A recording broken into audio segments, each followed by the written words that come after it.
That was fun. 1,000 emails. You're lucky. Good afternoon, everyone. Yeah. I hope everyone had a chance to get outside. It's such a beautiful day. The microphone. Okay, thank you. Okay, anyways, it's a gorgeous day. I hope everyone got outside for a little bit. Megan, please call the roll.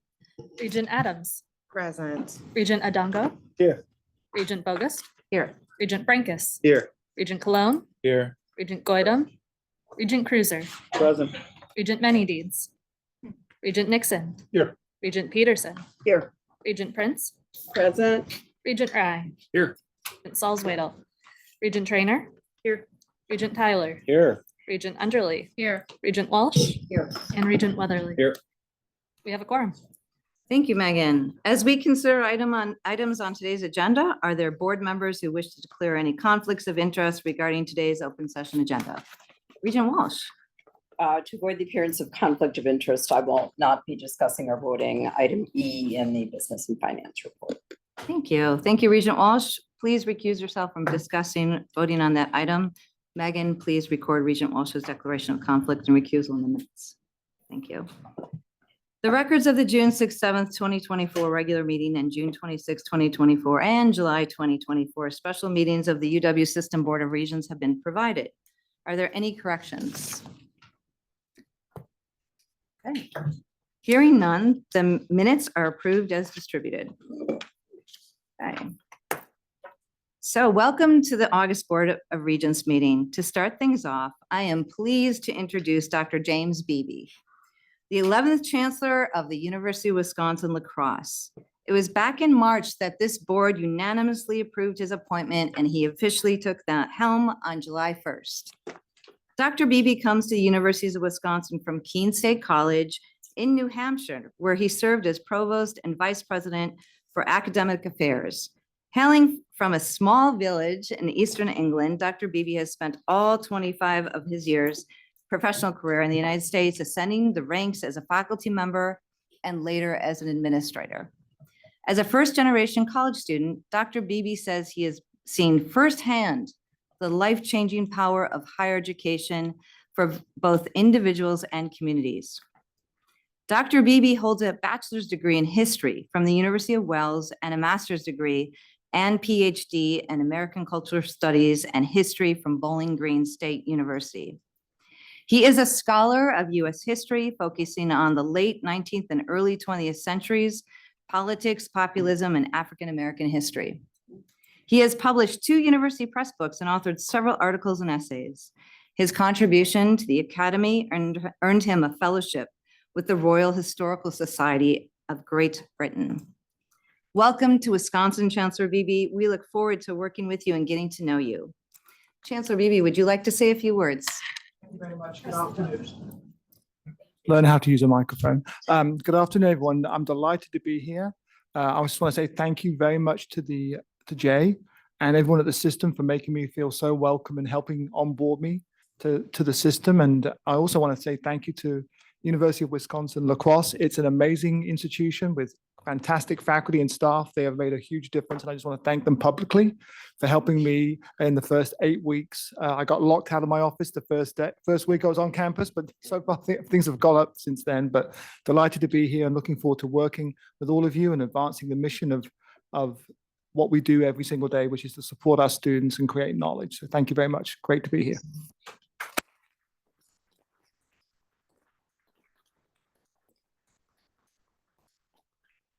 Thank you very much, Chancellor Beebe. Now I believe President Rothman has several introductions. I do, and if I may borrow that, that would be fantastic. Thank you very much. Good afternoon, everyone.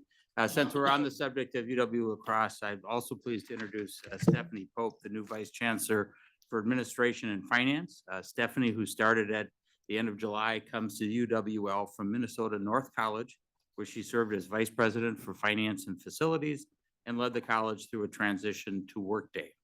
She brings 23 years of experience in higher education leadership with a demonstrated history of financial stewardship and relationship building, as well as a focus on student success. A Wisconsin native who grew up in Madison, Stephanie started her career at Edgewood College in Madison and went on to serve 11 years at UW Stevens Point, most recently as a budget planner in Administration and Finance. She holds a bachelor's degree in English from UWSP and a master's degree in Business Administration from Edgewood College. Welcome, Vice Chancellor Pope.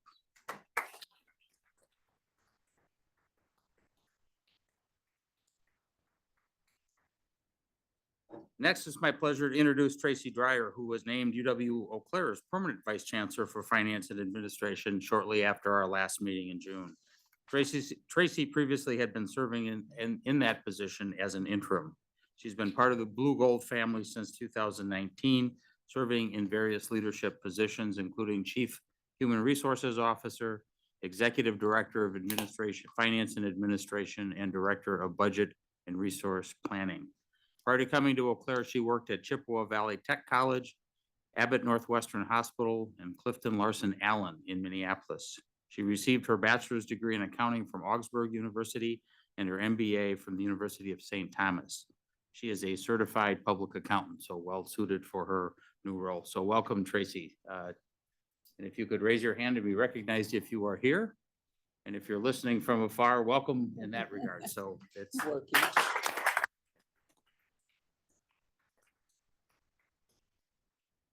I'd also like to take this opportunity to introduce Matt Cecil, the interim provost and vice chancellor of academic and student affairs at UW Parkside. Matt, who started in this new role earlier this month, has over 25 years of experience in higher education. Most recently, he served as provost and executive vice president for academic and student affairs at Northern Kentucky University. Before that, he served as dean of the College of Arts and Humanities and then as interim provost at Minnesota State University, Mankato. Matt is a nationally known scholar who studies media history. He has a Bachelor of Science degree from South Dakota State University, an MA from Minnesota State University, Mankato, and a PhD in mass communications from the University of Iowa. Welcome, Provost Cecil, who is sitting over there, I know. So.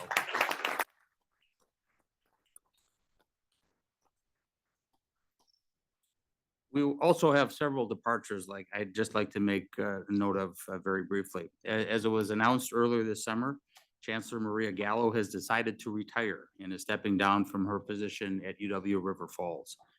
We'll be talking more about Maria later this afternoon, but I wanted to take this opportunity to personally thank her for her service over the past 3 years. And you can see Maria on the screen right now. So welcome, Maria. She has helped to keep the university focused on future growth and sustainability, even while navigating some challenging financial times. We are grateful for her leadership and service to the UWRF community, and in keeping with the university's new strategic plan, helping the campus community to soar to new heights. Maria, we certainly wish you all the best, and obviously we'll have a little bit more formal recognition, but I just wanted to say a couple of words personally for all you have done during my tenure here. So thank you very much. Thank you, President Rothman. Okay, and then we're also saying farewell today to someone I've had the opportunity to work very closely with over the past several years, and that is Sean Nelson, our Vice President for Finance and Administration. Sean is also retiring with plans to move back to his native Massachusetts to help care for his family. Again, there'll be more said about Sean this afternoon. I was speaking with Regent Rye, and I think he's prepared for that. But I just also wanted to thank Sean personally for his commitment to detail, to transparency within the universities of Wisconsin. He's helped us navigate through some interesting times, to say the least, and I have certainly appreciated his steady hand and counsel during my 2 years here.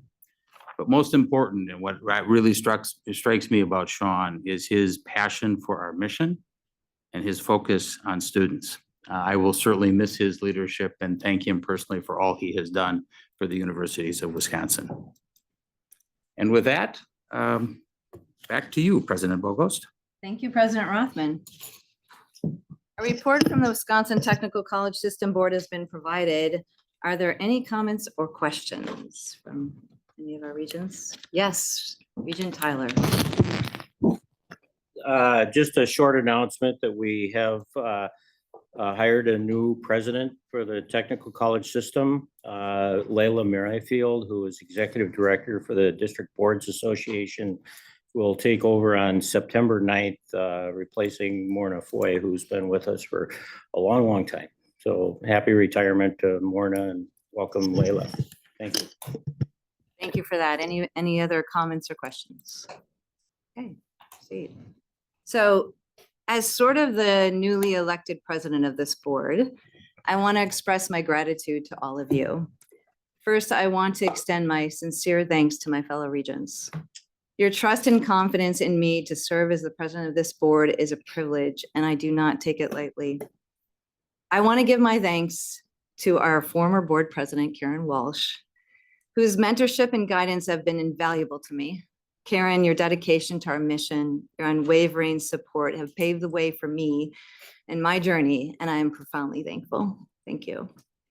It is also a distinct honor to work alongside our governor, who not only values education, but understands that it is the very foundation upon which the future of our state is built. Education, as we all know, is the catalyst for change in the lives of our citizens, and working hard together, we have the power to make that change a reality. My motivation in stepping into this role of president is to ensure that we, as a board, do everything within our power to support our outstanding leader, President Jay Rothman, in implementing our strategic plan. This plan is more than just a set of goals. It is our collective commitment to the people of this state. It reflects our dedication to fulfilling the fiduciary duty we owe to every citizen of our great state. I also know the importance of working with our legislature to be accountable to the people we all serve in Wisconsin. We are all here because we know what higher education has done for all of us.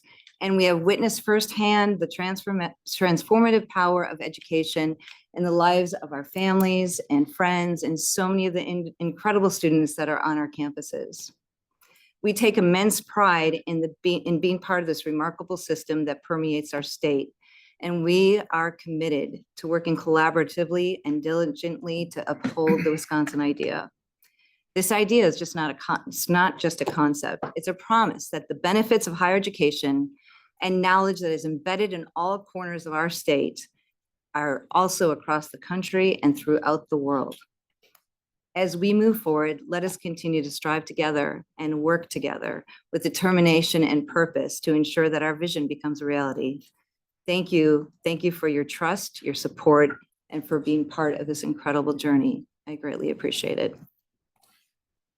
Now on to more exciting things, Universities of Wisconsin accomplishments. I'd like to take this opportunity to share some accomplishments from around the Universities of Wisconsin. UW-Stout recently learned that its co-op and internship program will receive the American Association of State Colleges and Universities Award for 2024, Excellence in Innovation of 2024 Stewards of Place Award. This is a big deal. AASCU institutions are often recognized and celebrated as stewards of a place that educational, economic, and social hubs of the communities they serve.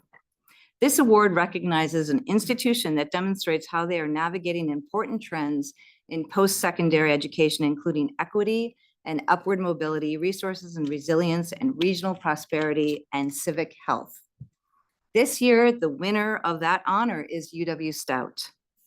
In 1982, UW-Stout committed to embedding intentional career development through applied experiential learning by implementing a cooperative education program. Beginning with just 8 students, the program has now grown to more than 1,000 students and impacting more than 750 companies annually, supporting all undergraduate and graduate programs with a total impact 27,000 plus students in its 41-year history.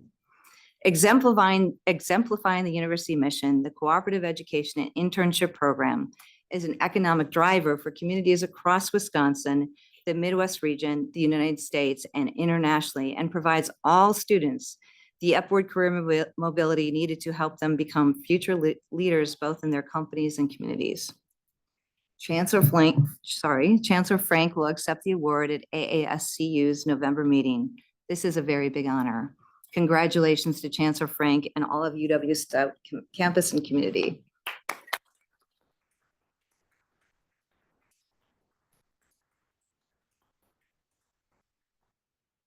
Last month, the America's Seed Fund 2024 Road Tour stopped in Madison as part of a national tour connecting entrepreneurs working on advanced technology to the country's largest source of early stage funding.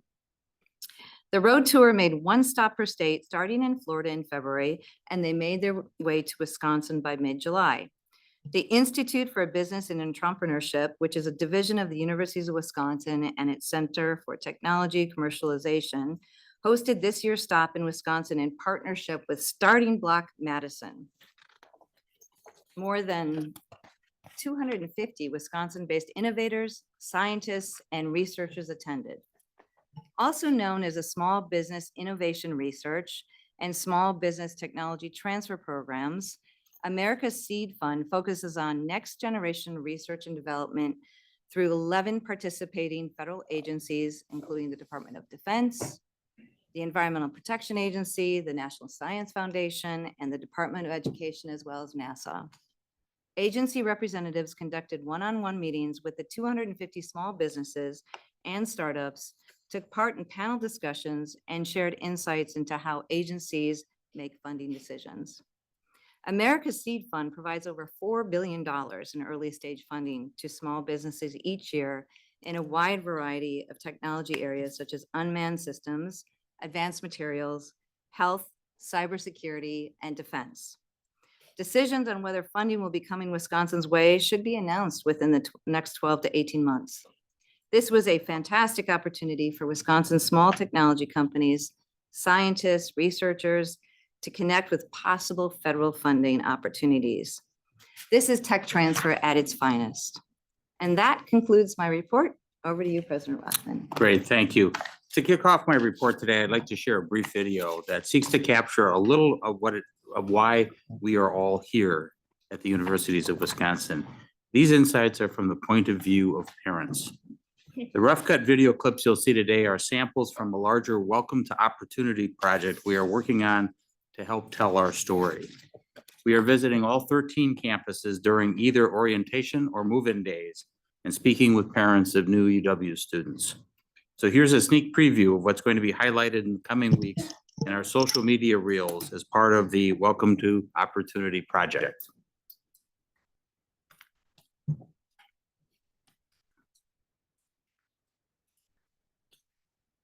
We're just really excited for all the opportunities that he has here, both academically and recreationally, and that it's a great campus that's going to take care of our son.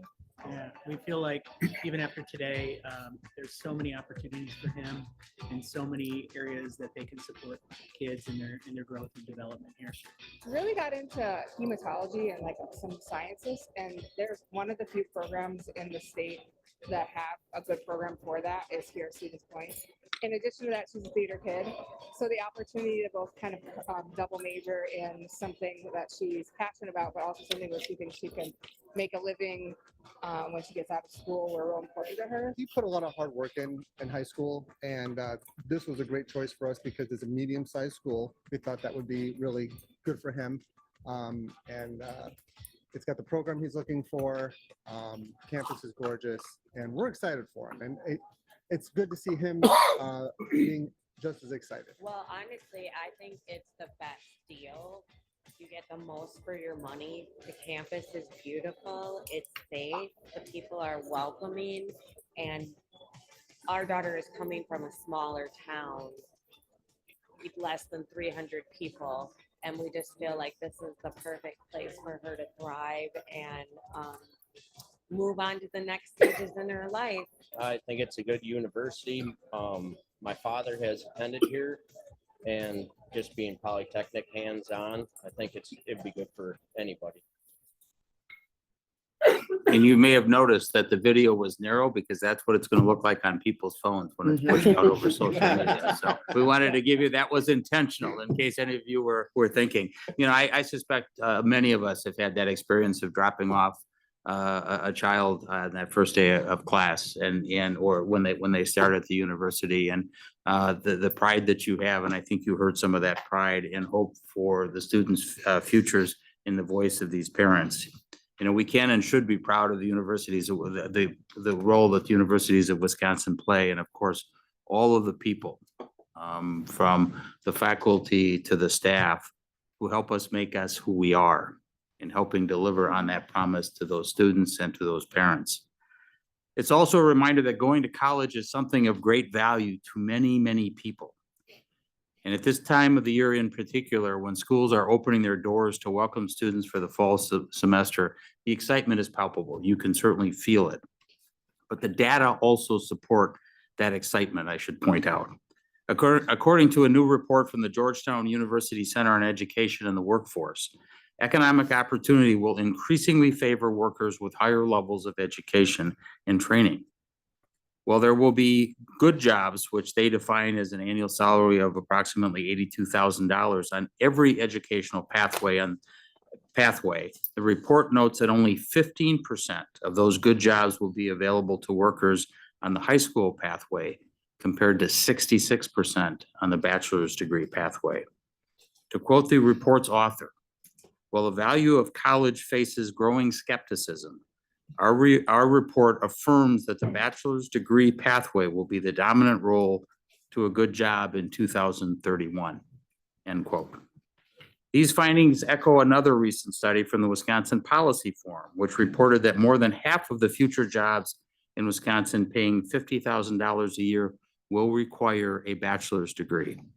It also noted that the estimated 25,000 jobs of Wisconsin that will have a projected annual, which will be openings in Wisconsin that will pay $75,000 or more, that 91% of those jobs will require a 4-year degree or an advanced degree. So I think we hear a lot of the questions out there about whether or not there's value. The economic data on this point are unassailable. And in another study done earlier this year, Stephen Deller, a professor in the Department of Agriculture and Applied Economics at UW-Madison, confirms using Wisconsin-specific data that degree holders can expect to earn almost $1 million more on a present value basis over a lifetime than those with a high school diploma. In the UWs, we're not only preparing students to meet the workforce demands of today, but we are preparing students for the jobs that do not yet exist, and in some cases to have those students create those jobs. And that's not all. It's not just about economics. Studies also consistently show that higher education is linked to better health, social mobility, increased civic engagement from voting to volunteerism, and greater understanding of people of differing backgrounds and opinions. All of these reasons are why those parents, the parents you just saw on the screens, can and should be excited about their kids finding new opportunities through our universities of Wisconsin. I encourage you to watch for more of these vignettes in the coming weeks. It's a good reminder of why all of us are sitting in this room today. Now, I'd like to offer just a follow-up to the FAFSA report that we presented at the June board meeting. According to the most recent data from the National College Attainment Network FAFSA tracker, Wisconsin FAFSA completions remain 9.7% lower at this point than they were a year ago. This is slightly better than the national trend or the national average, about 9.9% lower compared to the prior year. We met with the financial aid directors recently, and they shared ongoing concerns regarding the 24-25 FAFSA. Their primary concern is that they continue to receive FAFSAs from the Department of Education that are marked as complete, but which are actually missing key information. This missing information includes the Student Aid Index, which is a primary determinant when deciding on what the award for financial aid will be. Further, the Department of Education indicates around 1% of the 24-25 applicants, those are the applicants that are starting now, continue to have problems completing their application due to technical problems. And while the DOA may tout the 1% as a small number of students, it's not small if it's you. You know, UW financial aid directors point out that this means students who are seeking to enroll at our universities right now are missing key information about how they will pay for college due to the ongoing problems associated with FAFSA. Our group of financial and professionals impressed upon us that this past year leaves them pessimistic about the 25-26 FAFSA timeline and process. On August 7th, the Department of Education announced the phased rollout process for 25-26. The new approach will provide access for a limited number of applicants beginning on October 1 for testing, with the FAFSA intended to be fully functional and available to all as of December 1. Given the recent track record, however, I would suggest that continued concern and skepticism for a smooth 25-26 process are certainly warranted. Well, that is the case. The consensus advice for high school seniors and continuing students is to complete that 25-26 FAFSA as soon as they are able to do so. As in June, and I think this is really important, I'd like to again acknowledge and thank our financial aid officers for their diligence and commitment to getting things done as quickly as they possibly could, and for our universities extending flexibility where needed and reaching out to students directly to help them find solutions. I mean, that has been an extraordinary lift, and I am grateful for their efforts. Turning now to Title IX. We are continuing to monitor litigation involving the new Title IX regulations on a national basis. Due to the federal injunction in Kansas versus the United States Department of Education, the universities of Wisconsin have suspended permanent and emergency rulemaking regarding Title IX at this point. Of course, we remain ready to publish the rules and policies should the injunction be lifted. In the meantime, our current rules and the 2020 Title IX federal regulations remain in effect. We are continuing to consult with our colleagues at the Department of Justice on next steps in the litigation, and we will be ready to move quickly to publish the emergency rules that this board approved and restart the training should the injunction be lifted. Earlier this month, I had the opportunity to testify before the Legislature Study Committee on the Future of the University of Wisconsin System. This was the second of several hearings the committee is expected to hold throughout the summer and early fall as it works toward developing recommendations that will be forwarded to the legislature. A few have suggested that the UW should not receive funding until we have a plan. My response to that is simple. As this board knows very well, a 5-year strategic plan was approved by this board in December of 2022. As I previously noted, that plan is our North Star and it guides everything that we do. In short, we have a plan and we are executing on it. During my testimony in front of the committee, I discussed that plan and the wide range of efforts we are undertaking to meet the goals that we have set for ourselves in that strategic plan. We are also not sidestepping hard decisions, I informed the committee. I addressed some of the challenges we face in the broader higher education landscape, as well as some of those challenges that are unique to Wisconsin. Most specifically, I addressed the fact that Wisconsin is currently ranked 43rd out of 50 states in public funding support for its 4-year universities. States across the country are investing in higher education, with our neighboring states, Illinois, Michigan, Iowa, and Minnesota, all ranked in the top 10. And put that in a little context again. We are in the bottom 10 in the nation. Every state around us is in the top 10. As you can see in our biennial budget request, we are making the case for increasing that funding. Well, I continue to believe that we must do all we can to increase the post-secondary participation rate to ensure a strong future for Wisconsin. We are not going to be able to do that alone. I am hopeful that we can continue to build partnerships on the study committee and beyond to build a brighter future for our state that can be driven by the universities of Wisconsin. I'm now going to make just a shameless plug for my team, but you have at your tables this information that gives you a whole lot of background and data that we have tried to be as objective as we possibly could that lays out the story. So I encourage you, when you have a moment, to take a look at that, and in your advocacy efforts, you continue it.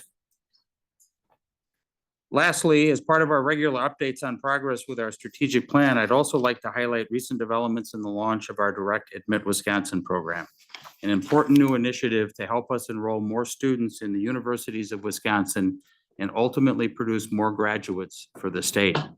Each of you have at your table a personally addressed envelope that I think most of you got admitted. I don't know. You'll have to check and see what happened. But this is an example of what students will be getting. And it's got a little swag in it, but it is really trying to open up that opportunity for students moving forward. If you were in the Education Committee this morning, you heard an update on this subject from Associate Vice President Julie Amon. But I'd like to draw your attention to a few highlights before the full board. Direct Admit Wisconsin is not only changing the college journey for high school or for Wisconsin high school students and their families, but it is also changing the way that admission practices happen at our UW universities and the way college counseling happens in high schools across the state. We would not be here today talking about direct admission without the dedicated work of our Direct Admit Wisconsin implementation team, some of the members of my team from UW System Administration, and staff participating at our UW universities. Furthermore, none of this would be possible without the support of the Department of Public Instruction and the hard work of hundreds of employees at our participating high schools across the state. This was a heavy lift, and I am proud of the work that everyone has done to make this possible. We have also benefited from strong and essential partnerships with student information service vendors, Infinite Campus and Power School, as well as Skyward, which has a long and very close relationship with UW Stevens Point. I must extend my thanks and appreciation to all who have been involved in this initiative. In fall 2025, the first students who are directly admitted will arrive at one of our 10 participating UW campuses. I'd like to reiterate that all of these students meet the admission requirements of the schools in which they have been admitted. We are not diluting our standards. We are not taking students who we believe are not capable of doing the work. I should also point out that if a particular UW university that a student is interested is not included in their direct admit list, or if their high school is not participating in direct admit, or they didn't participate in direct admit, they are strongly encouraged. The traditional application process is still available for all of our universities of Wisconsin. I apparently have some updated data as I'm getting to my, so just in, yes, this just in. In the first year of direct admit program, we will be serving approximately 330 high schools, which represents 42% of the schools in the state and 53% of our public high schools in Wisconsin. Nearly 75% of students in high schools are in those schools that are participating. So this direct admit program was available for 75% of high school students in the state, and they have the potential to benefit from this program. The first was direct Wisconsin offers of admission started going out the week of July 29th, and they will continue to be rolled out through early October. Already, 21,433 offers of admission have been sent out. Once students receive their offers, and they are directed to complete the direct admit form to express interest in participating. So they have to take that one next step. And to date, 1,419 students. These just started going out at the end of October, or at the end of July. Already, we have almost 1,500 students who have started the next process to connect with universities. We are hopeful that Direct Admit Wisconsin helps more students recognize that they are capable of doing the work at college and that there is a place for them at one of our UW universities. It is a signal that we believe in them, that we believe that they can be successful at our universities. We certainly anticipate that we may see an increase in enrollment with this initiative, but we also know that an offer of admission isn't enough for many Wisconsinites. That's why we're pleased to include in the letters that are going out in our direct admit offers the news that students who come from families with an adjusted gross income of $55,000 or less will qualify for having their tuition and fees covered through the Wisconsin Tuition Promise. I'm proud to announce that undergraduate students who enroll in the fall of 2025 at 11 of our UWs will be eligible for that tuition promise. Students who enroll at UW Madison and at UW Milwaukee will have access to separate tuition promise programs available at those universities. The 2025 Wisconsin Tuition Promise is made possible through the generous donation by Ascendium Education Group, a Madison-based nonprofit organization. To ensure that we could serve as many students as possible, both The Universities of Wisconsin administration and participating UWs also are making a financial commitment. We estimate that 1,300 students starting the fall of 2025 will be eligible for this program. I appreciate that that number may seem modest, but every step we take to enhance socioeconomic ability offers more opportunity for success at both the individual and the collective level. And if we can positively impact 1,300 students, that's a big step forward. We need to continue to invest in our people in this state to ensure Wisconsin's economic strength in the long run. And we are at the Universities of Wisconsin positioned to do precisely that. That's why we continue to actively reach out to first-generation students, students from underrepresented communities, students from families with modest financial means, and non-traditional students, among many others, to make the opportunities and benefits of a UW education affordable, accessible, and a long-term asset. The Wisconsin Tuition Promise is an investment in Wisconsin's future and will help us meet the state's need for talent and workforce development in the years ahead. But the tuition promise announced today only applies to those students starting in the fall of 2025.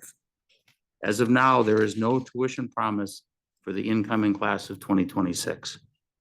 As part of our budget request, we therefore urge the legislature to support and extend this initiative. And finally, to close, I'd like to wish our faculty and staff and students and campus communities a fulfilling and exciting fall semester. This is an exciting time of the year, and that entire group makes us all very, very proud. And that concludes my report, and back to you, President Provost. Thank you very much, President Rothman. Now I'll call upon Regent Prince to present the report of the Education Committee. Regent Prince. Thank you, Regent President Bogus. We were busy. The Education Committee approved 3 degree programs, an academic unit realignment, amendment to a core mission statement, and a program discontinuance and faculty layoffs. We also heard an update on Direct Admit Wisconsin, woohoo! And we set the tone for our next committee meeting that will focus on continuing education opportunities across UW. So let me start. We approved a UW-Milwaukee Doctor of Philosophy in Computer Science. This elevates a successful existing computer science concentration to increase visibility to prospective students and external stakeholders to meet growing student and market demand. We approved a UW Stout Bachelor of Science in Game and Media Studies. The program leverages existing university strengths and will prepare students for careers in communication, digital media, management, and user research through experiential learning. I think that's the one I'm going back for. And we also approved a UW Superior Bachelor of Science in Nursing, joining the BSN at Home Collaborative. This is a 2-year program for registered nurses who hold an associate degree in nursing and wish to advance their education to the bachelor's level. We want to recognize the work of UW Superior in joining the collaborative and how the areas of focus, they are rural health, public health, and indigenous health, that UW Superior will contribute to the collaborative program, reflect regional nursing needs, as well as interest from nurses in other geographic areas in Wisconsin. We also approved an academic unit realignment proposal from UW Oshkosh. This realigns 4 existing colleges into 3 new colleges and 6 new schools. The realignment has financial benefits with immediate savings from the consolidation of administrative work and provides a more balanced distribution of students and staff. The alignment of UWO's programs with DPI career clusters and the potential for greater interdisciplinary connections and guided pathways to support student success. The realignment does not affect the program array offered by UWO, nor does it impact the accreditation status of programs involved in the realignment. The official effective date for all proposed realignment actions is July 1st, 2025. We approved amendments to Regent Policy Document 1-1 mission statements. The policy codifies the shared mission of the UW system and its universities, and the core missions of the doctoral cluster and the comprehensive university cluster of institutions within the UW system. The approved amendments create a new core mission statement for a third polytechnic university category, which would include UW Stout as its only member. The revision helps stakeholders, including prospective students, to better understand the unique educational experience at a polytechnic university. Our final action item, was to approve a UW Milwaukee proposal to discontinue a program, specifically the College of General Studies and its 3 academic departments. This proposed program discontinuance, resulting from the closure of UWM's Washington County and Waukesha locations, would result in faculty layoffs at CGS, College of General Studies, and has been advanced per Regent Policy Document 20-24, which is procedures relating to financial emergency or program discontinuance requiring faculty layoff or termination, and the university policies this board approved in April. In planning for and implementing those closures, UWM determined that the declining enrollments and existing market demand cannot sustain the CGS and its academic departments. Among other supporting documents, a letter from Chancellor Mark Money explains the proposal process and the rationale for the decision in detail, including how UWM considered alternatives and provided opportunities for input and feedback. The proposal was reviewed by the UW Office of General Counsel, the UW Office of Human Resources, and the UW Office of Academic and Student Affairs, all of whom agreed that the final proposal, number 1, has followed relevant policy and procedural requirements. Number 2, responds appropriately to feedback. And finally, addresses the needs to current faculty and students. We then heard an update about Direct Admit Wisconsin, which aims to increase access and simplify the admission process for Wisconsin high school students and has received a lot of recent positive media attention. This presentation shared the number of participating high schools currently participating, the process of notifying participating high school students of direct admission decisions, and I think you have that in front of you, you're in, just-in-time direct admit data, engagement in national conversations about direct admission, and next steps and early observations about the first phase of this initiative. Regent President, this concludes my report. Therefore, I move for adoption by the board resolutions C1 through C4, D, and E. I will separately move for the adoption of Resolution F. Thank you, Regent Prince. Before we discuss, is there a second to that motion? Second. Thank you. Any discussion, comments? No. Regent Nixon. I would like to commend UW Oshkosh for taking the initiative to look at realignment. We're going to need more of that going forward. And so it's just, somebody was proactive and looked at it. And I just think that's a good thing. Great. Thank you.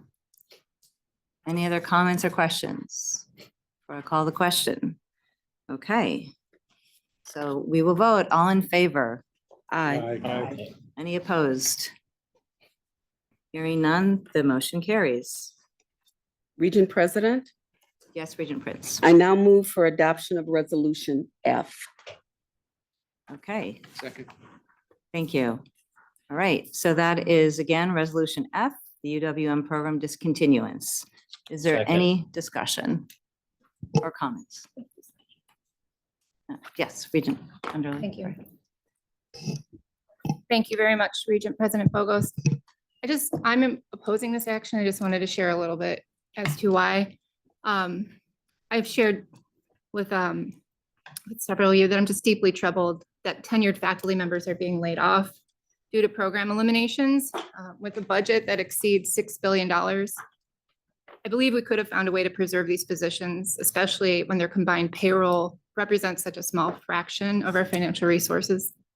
This decision sets a concerning precedent and risks undermining our ability to recruit and retain top faculty talent in the future. It's a harsh and unjust outcome that doesn't reflect Wisconsin values or the values of this institution. Decisions like this hurt our reputation and hurts the faculty and their families, many of whom have devoted not just their work and intellectual capital, but their lives to the future of the state and our students. And I truly do understand the situation. Our comprehensives are between a rock and a hard place when it comes to finances with the two-year colleges. But that's why it's even more important that the system has a real plan for our two-year colleges, and we currently don't have one. We must come up with a responsible plan for these colleges before I would support any type of restructuring that eliminates programs, colleges, and tenured faculty.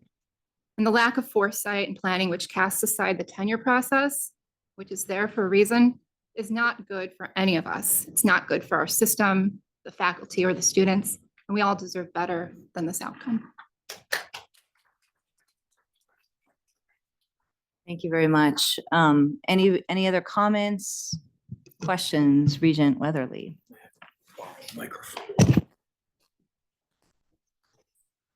Thank you.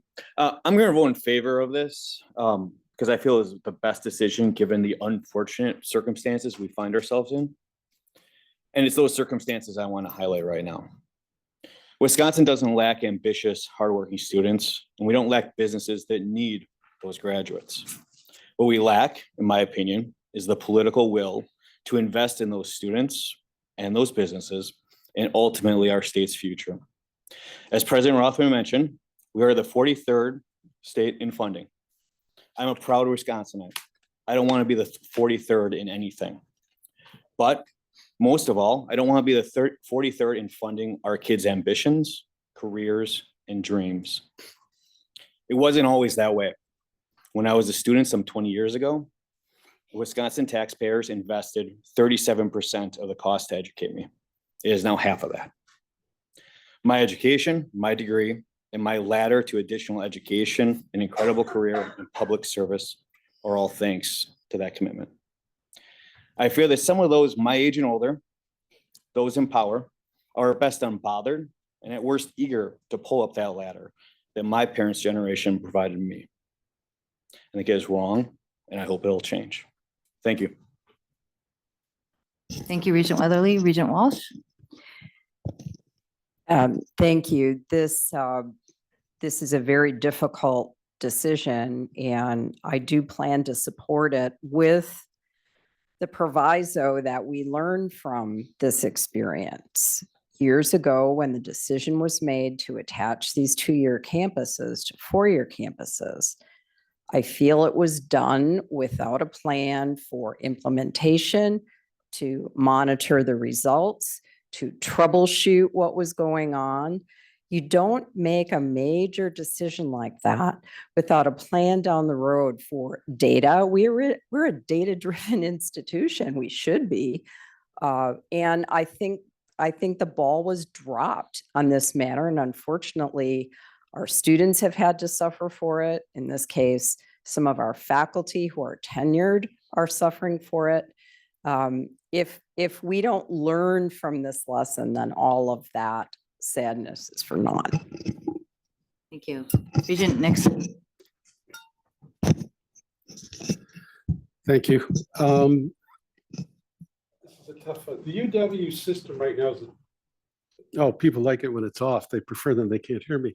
The UW system is a child of divorced parents. Unlike divorce, the child bears some responsibility here. I'm asked to close the program. I've been Regent for 2 months. Okay. This issue has been years in the making. This is a problem with many parents. And I don't want to name or blame anyone, but we need to look forward into a future that is different from the past. I'm old enough to remember, my sister and I started at Center Campus, the UW Manitowoc Center Campus. My sister, when she started there, went there 2 years because there were only 2 universities in Wisconsin and a bunch of state colleges. So you could go to at home for 2 years, get your 2 years, all right, and then you could transfer to a real university. I went to Manitowoc and then I transferred to Green Bay, but here's one of the differences. It took me 25 minutes to get to the center, but by the time I was growing up, only 40 minutes to get to UW Green Bay. The world has changed. The purpose of these campuses, which were put into effect after World War II in the 60s, has changed. We haven't adjusted their missions. We sort of pretended like everything was the same as it was in the 1960s. Our budget promise, if we get it through, will help. I was on a school board once and I said, I want this school to be for children like I was, not children of mine. All right, I'm first generation college. My father died when I was 10 and there just wasn't a lot of money around. It's important. And the system and the 2-year campuses and the Madison got me to where I am. So I'm very sensitive to the 2 years. I don't view this as an attack on tenure. Tenure is a protection for teaching and research interest, so they will not get terminated. People think of it as a permanent job because it functionally has become that, but that's not what it is. The first time in the United States tenure was used was against a professor that was teaching the radical and controversial concept of putting the US on the silver standard, and they wanted to get rid of that professor for teaching such a radical policy. And that's what tenure is for. It functionally may be a permanent job, but it really isn't. I do not condemn the Milwaukee Faculty Senate for opposing it. In fact, I'd have been shocked and disappointed if they hadn't, because of their colleagues. And I certainly understand that. I've been more surprised. But this is a failure for years to deal, and I think you brought this out, with systemic issues. Will now hurt loyal, dedicated employees who did no wrong. But I've got to look forward. I've got to see what's best for the system going forward. This is where we are today. It's not where I think any of us wish we were, but it's where we are. And that's what I have to look at. It's the centers. I went there. My sister went there. I feel this. I feel for the people, but I have to look forward. And that's what I'm going to do. And I'm going to vote for this. Thank you, Regent Nixon. Further discussion or comments from any regents? Okay. All right, so we'll call the question for the adoption of Resolution F. All those in favor? Aye. Aye. And opposed? No. Okay, resolution carries. Thank you. All right, next on to the Audit Committee. We're going to have Regent Adams next present to us about the Audit Committee today. Thank you, Regent President Bogus. The audit committee met this morning. Chief Audit Executive Lori Stortz reviewed the progress to date on the fiscal year 2025 audit plan. She affirmed that her office is making good progress on the fiscal year 2025 audit plan and expects to bring additional audit reports to the committee when we meet again in September. Ms. Stortz then provided a high-level summary of the results of audits recently issued by the Office of Internal Audit since our last meeting in June 2024. This included the Office of Internal Audit Annual Report 2024, Payroll Continuous Auditing, and the Student Safety Emergency Preparedness Audit. The emergency preparedness audit highlighted the need for more refined direction from the board related to our expectations around this audit. It also highlighted a lack of resources being directed to this important area across the system.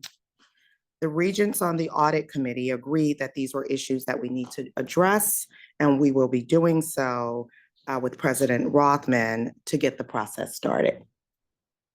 Finally, we heard from Paige Smith, Chief Compliance Officer, and Joseph Razor, Director of Risk Management, who gave a presentation on the Risk Compliance and Audit Risk Treatment Plan.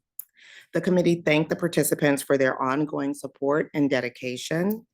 And this concludes my report. Thank you. Thank you very much, Regent Adams. Next, we will turn to Regent Rye to present a report from the Business and Finance Committee. Thank you, Regent President Bogus. The Business and Finance Committee acted on its agenda as followed this morning. First, the committee approved the status report on large or high-risk information technology projects. The report includes 9 major IT projects within the system, including 2 projects completed since the last report in February and 1 new project at UW Parkside. For other projects still in progress, the report offers updates on their schedule, scope, and budget. The total project portfolio is $246.5 million, a 5.2% decrease compared to the February report. I'd like to point out that the UW Parkside project, being the new one, is also a system project and the beginning of what I hope to be many projects of shared services when it comes to our IT infrastructure amongst all of our campuses. Next, the committee approved an agreement with CDWG for the purchase of equipment related to the UW Parkside IT project noted just earlier. This network equipment refresh project will replace the aging wired and wireless campus network to improve capacity and security. The project is budgeted at $3.4 million and is expected to be fully completed in June of 2026. The committee then approved UW-Milwaukee's graduate application fee of $75. While this fee has been in place since 2018, UWM is asking the board for its explicit approval to ensure their compliance with Regent policy. The $75 rate is consistent with the graduate application fee at UW-Madison and other R1 institutions. Next, the committee approved an extension of UW-Milwaukee's agreement with Collegiate Licensing Company, a licensing agency with whom UWM has contracted since 2015. This agreement, which has generated over $970,000 in revenue to UWM, will be extended through June of 2026. The committee then approved the collective bargaining agreement negotiated between UW System and the Building and Construction Trades Council of South Central Wisconsin. The parties negotiated for a 4.12% increase in base wages, effective June 30th, 2024 through June 30th, 2025, at a total annualized cost of $448,000. The terms of the contract are consistent with those between BTC and the Department of Administration. The committee also approved the collective bargaining agreement negotiated between UW-Madison and the Trades Council under the same terms as the UW system. The committee then received the year-end budget to actuals report, which reflects the status of the Universities of Wisconsin fiscal year 24 budget by major area of activity in comparison to actual financial experience for that year.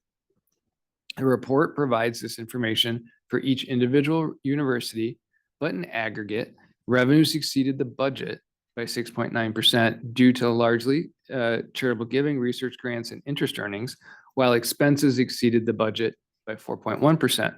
The largest variance of the category of salaries and fringe benefits. The total revenues exceeded total expenses by $200 million in the budget. Actual delta was negative to about $1 million there. So I think it's important for all of us to understand the actual versus the budget.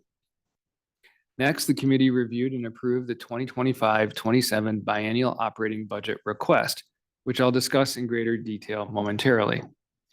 The committee then received a report on gifts, grants, and contracts awarded to the Universities of Wisconsin in fiscal year 24.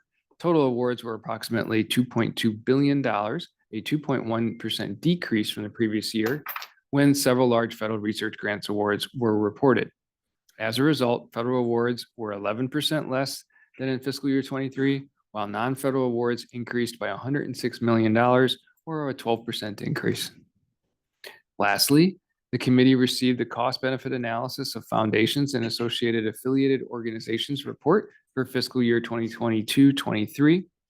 The report notes that 77 foundations and affiliated organizations supported the missions of the Universities of Wisconsin during that period.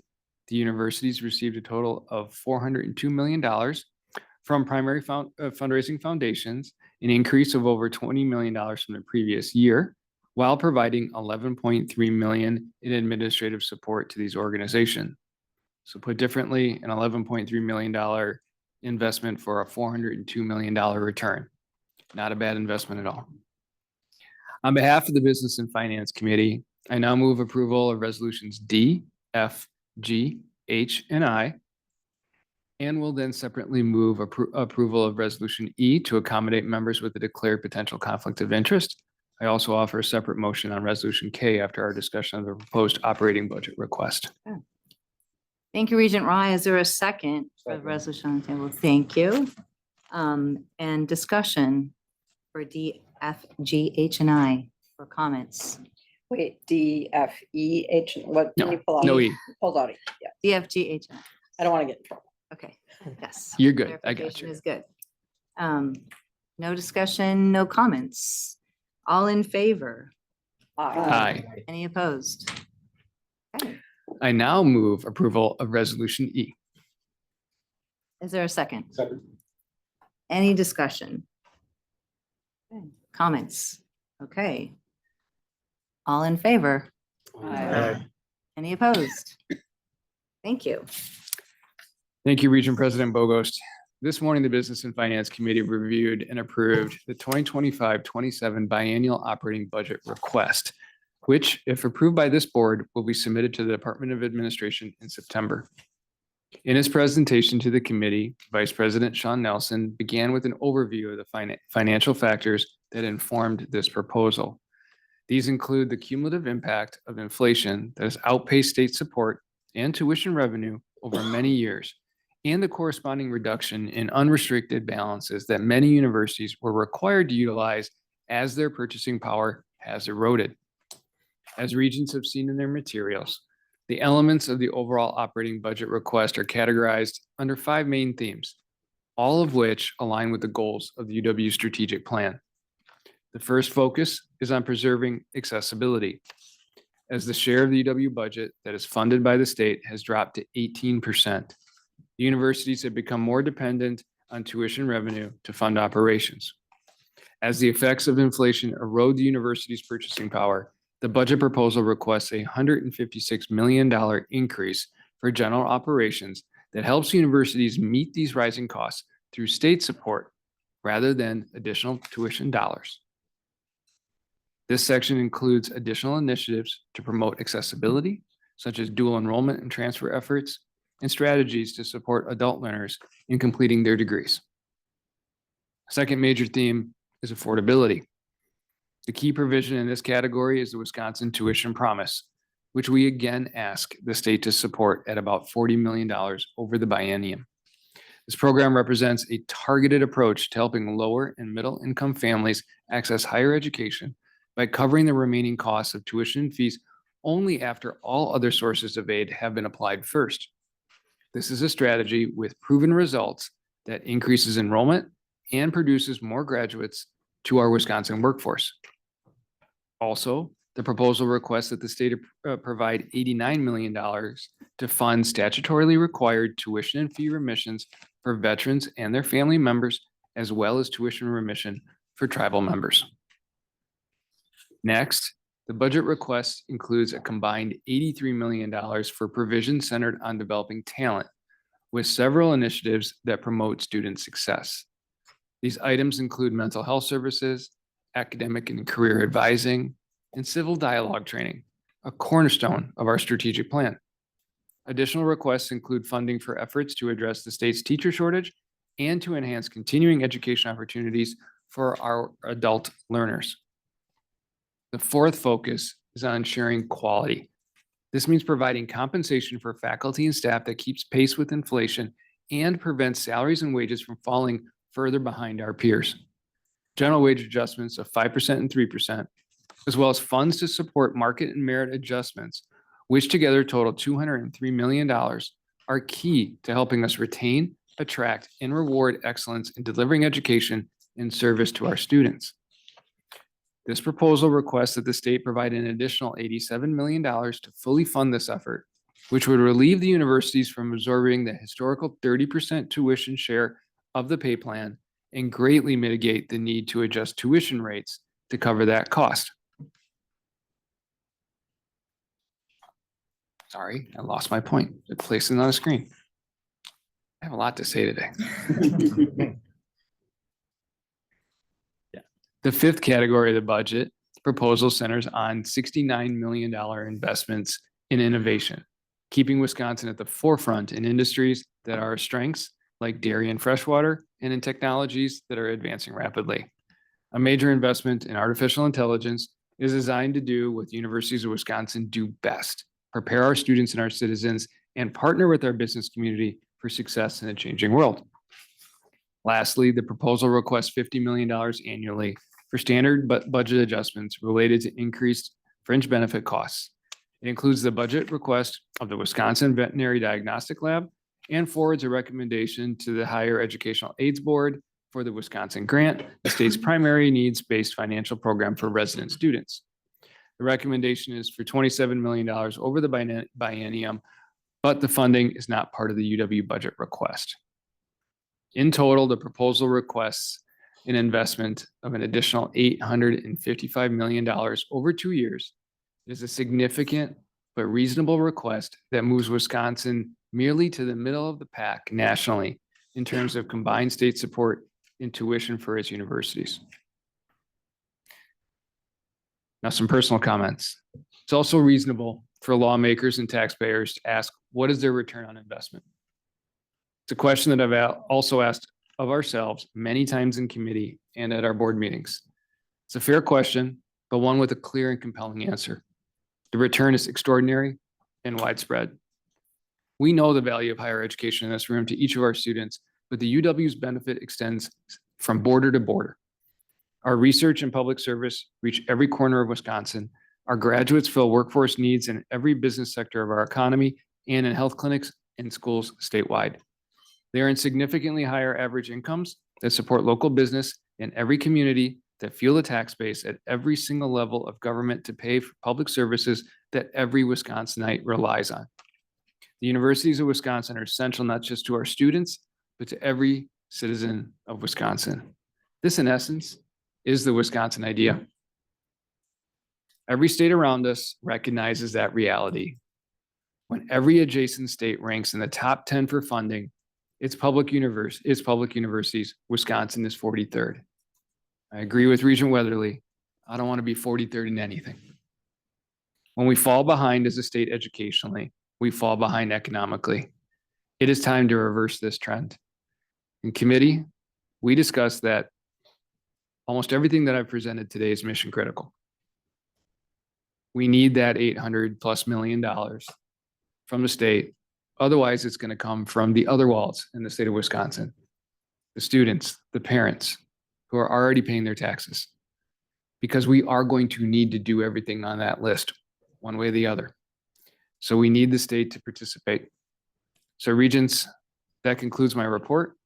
I now move adoption of Resolution K, and along with Vice President Nelson, be happy to entertain any questions you all may have about the operating budget. Thank you very much, Regent Rye. Before we go any further, is there a second? Second. Thank you, Regent Odongo. And now I believe that President Rothman has some things to say.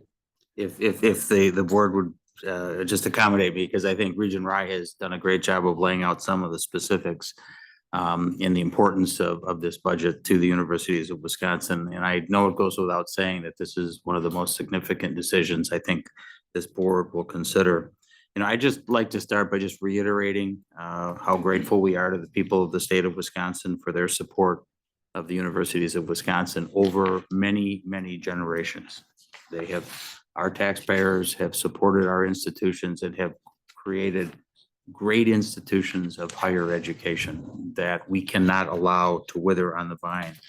We never forget that we are a public institution. Our mission inherently is to meet the needs of Wisconsinites and fulfill the public interest.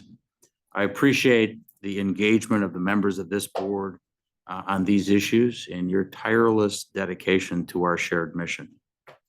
As a system of higher education, we and others around the country who are like us, who share that mission, have been dealing with inflationary pressures we have not experienced for decades. We have had to make difficult decisions, but also necessary decisions, including decisions that have come in the last 6 months. But we know that we have to do that in order so that we can remain vibrant and confront the challenges of the future. I also appreciate the hard work and commitment of so many people across all of our campuses and in UW system administration in that endeavor. You know, we continue to go through a self-assessment as we engage as part of our strategic plan that gives us the opportunity on a continual basis to look where we want to go and how we're going to get there. We have the collective privilege of creating a new chapter for this great and historic university system. Our stewardship of resources need to be closely tied to the vision and goals of our strategic plan, and we continue to appreciate working alongside each of the regents to achieve those alignments. And I think Regent Rye spoke to those about the tie between our strategic plan and our proposed budget. Our operating budget is designed for and focused on continuing to maintain the excellence of a University of Wisconsin education. That includes investing in programs and people. And I'm not going to repeat 43rd out of 50, but I just did. That is a stark indication, in my humble opinion, that the universities of Wisconsin have been neglected. And I use that word intentionally, have been neglected for far too long. With school about to start, we need to do better for our students and parents, the people you saw on that screen. Budgets reflect priorities. To win the war for talent, it's going to take real action to make the universities of Wisconsin competitive and put us up to the middle, because that's all this will get us, up to the middle in terms of per student funding.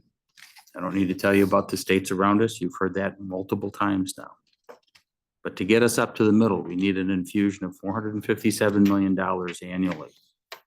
And our budget gets us there in the second year of the biennium. It is time that Wisconsin stops falling behind. We all know sitting in this room that education unlocks opportunities and helps not only our state to prosper, but it helps our citizens to prosper. We are looking at pay plan increases. We are looking at initiatives to increase student success, increase affordability, increase accessibility. All of that is absolutely critical to our long-term viability. We are looking for funds to invest in innovation. We are looking to fund funds to provide support for students of lower socioeconomic needs. This is critical. This is critical. We also you'll be seeing shortly a capital budget that, well, we are asking for a significant investment. The need is significant. As you've heard before, a substantial number of our facilities are aging and or obsolete. To provide the quality of education our students deserve and our parents expect and our employers expect, we need quality facilities. One thing seems very clear: an investment in the universities of Wisconsin is an investment in the state of Wisconsin. When you're 43rd out of 50, yes, I mentioned it again, that's not the Wisconsin we know. And I would submit that's not the Wisconsin we want. We can and we should do better. And our budget request is predicated on the investments that will take us up to the middle, but they will help us achieve some really great things for our students. The universities of Wisconsin will be serving the state for generations to come. And the investments that we make today will carry us far into the future. On the flip side, the investments that we fail to make will also have consequences that will be generational. Thank you. Thank you, President Rothman. I'd like to open up the discussion. Comments, discussions, Regent Walsh. Two things. Regent Peterson and I over lunch were discussing how terrific it was the way Sean linked the elements of the budget to the elements in our strategic plan. I remember when we hired you, we said we wanted you to not only help us develop this plan, but to make sure that it didn't just sit gathering dust on the shelf. So the fact that we're calibrating this very big ask with the plan that this board approved and that was created with the help of our shared governance folks is really the right way to go. And we so appreciated that. The other thing I would say, we discussed in the committee, the need for Regents to have some elevator talk points about this ask. We could develop our own, but it would be great if you could send us a short list of priorities. So when we're walking down the street or when we pass someone in the hallway at the Capitol because we're there for something else, and they say to us, what the hell with this gigantic ask? We have some good ready answers that are more than just, well, we're 43rd, which is important. And I just said it too, but the elevator talking points, I think, will help us be more effective allies as we go forward with this ask. I thank you very much, Regent Walsh, and I suspect you will have them before this meeting has concluded, because I know my team is on it, so thank you. Further discussion, comments? Regent Nixon. Thank you. And I think we all should acknowledge the leadership of Governor Evers in pushing this and giving us this opportunity to do the right thing, because it wouldn't happen without that. Having said that, and if with your permission, President Gobogos, I'm going to address this to President Rothman. For those people that want to make sure that we're not duplicating services and that we're what do you say to them? How do we assure people that when we get this money, we're just not going to be duplicative or spending money on the same things? How do you respond to that? Yeah, a couple of responses, Regent Nixon. I'll start at the 60,000 foot level. We have committed, and the strategic plan commits us to running as efficiently as we possibly can. That should not change. This is not throwing money at a problem to make the problem go away. This is an investment in the future. So we have to, as stewards, we have a responsibility to use those dollars wisely. So I think we have to look at both ends. We need to look at the revenue side, and we need to continue to look at the expense side. But I also know from my private sector experience, and you've been there too, right? You don't cut your way to success at the end of the day. You have to invest. And this is investing. It's investing in our people, bringing them up closer to market. We all know that great people need to be compensated at market, or they're going to go someplace else. That is key. And I have such great admiration for the people in the universities of Wisconsin. Their commitment to the educational mission is extraordinary. But at some point, you push that too far when you're not paying them fairly. And that's part of what we need to do in terms of longer term, in terms of efficiency, to get to your question, sir. That I think we're both lawyers. This is a bad thing. Yeah, Agree. This could go on forever, in other words. So, yes. But I think in terms of ensuring that we don't duplicate, there is a process in terms of program array as programs are looked at in terms of their coming up. I am very proud of the way the chancellors are working together on collaborative programs. And I think that is another opportunity. I think a third way is to ensure that our universities continue to distinguish themselves and double down on what they are really good at. And that's also something that's called for in the strategic plan, where we say, this is what we are really good at, and understanding that it's always a balance, because particularly our regional comprehensives and our polytechnic are also serving a market area at some level, because that's the accessibility point. So they have to have strong programs, but what do they really excel at?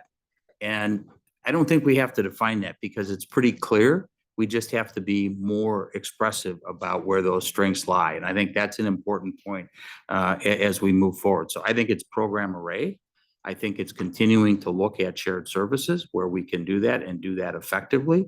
And I think it's thinking about how do we apply technology to deliver the educational mission more efficiently. I think there's a lot of opportunity for us, but if what we're always trying to do is cut our way so that we can survive, that's not going to happen. It's got to happen in a robust investment environment, and that's what this budget, that's what this budget would deliver for us. Thank you. Regent Rye. I have to be honest, if I had to make this presentation when I first joined the board 3 years ago, I don't think I could have voted for it. But we've done a lot in 3 years. Our campuses have made significant changes on the expense side of the equation. The balances that were once there that are unrestricted are now at a very low point, almost too low, depending on how you would define the normal cash on hand to run our business. And so the work has been done. This is truly an investment now. This is not a Band-Aid for expenses that don't need to be there. And I think that could have been an argument made 3 years ago. And some may argue with that, but we now have a strategic plan that says we'll live within our means. And I think every campus has made significant changes to live within their means. But to back up President Rothman, this is now truly an investment. This is a way forward for the state of Wisconsin. Yes, we've got inflationary pressures that need to be made up. Those inflationary pressures are preventing investments. But I really do believe that this is the appropriate time for this ask. Over the last 5 years, probably the most appropriate time for this ask. Thank you, Regent Rye. Any further comments or discussion? Regents? Hearing none, are we ready to vote? Okay, all in favor? Aye. Aye. Any opposed? Okay, motion carries. Thank you. Okay, lost my place. Next. Okay, I'll now call upon Regent Cruiser to present the Capital Planning and Budget Committee's report and recommendation on the 2025-27 Biennial Capital Budget Request. Thank you, Regent President Bogus. This morning, the Capital Planning and Budget Committee met to discuss the proposed capital budget. Alex Rose, Senior Associate Vice President for Capital Planning, presented the 2025-27 Biennial Capital Budget and 6-year capital plan. She provided an overview of the schedule, evaluation process, status of the all-agency program, and provided an overview of each program and project for the committee's consideration. The resolution before you, on behalf of the Universities of Wisconsin, provides for a 2025-27 capital budget request of $1,760,804,000. It is comprised of $1,171,462,000 of general fund supported borrowing, $444,502,000 of program revenue supported borrowing, and $35,601,000 of UW cash, and an amount of $109,239,000 of non-UW cash. There are 3 categorical enumerations: the instructional space program, the minor facilities renewal projects, programs and group 1 and 2, 12 individual project enumerations, and 6 planning and design funding projects complete the request.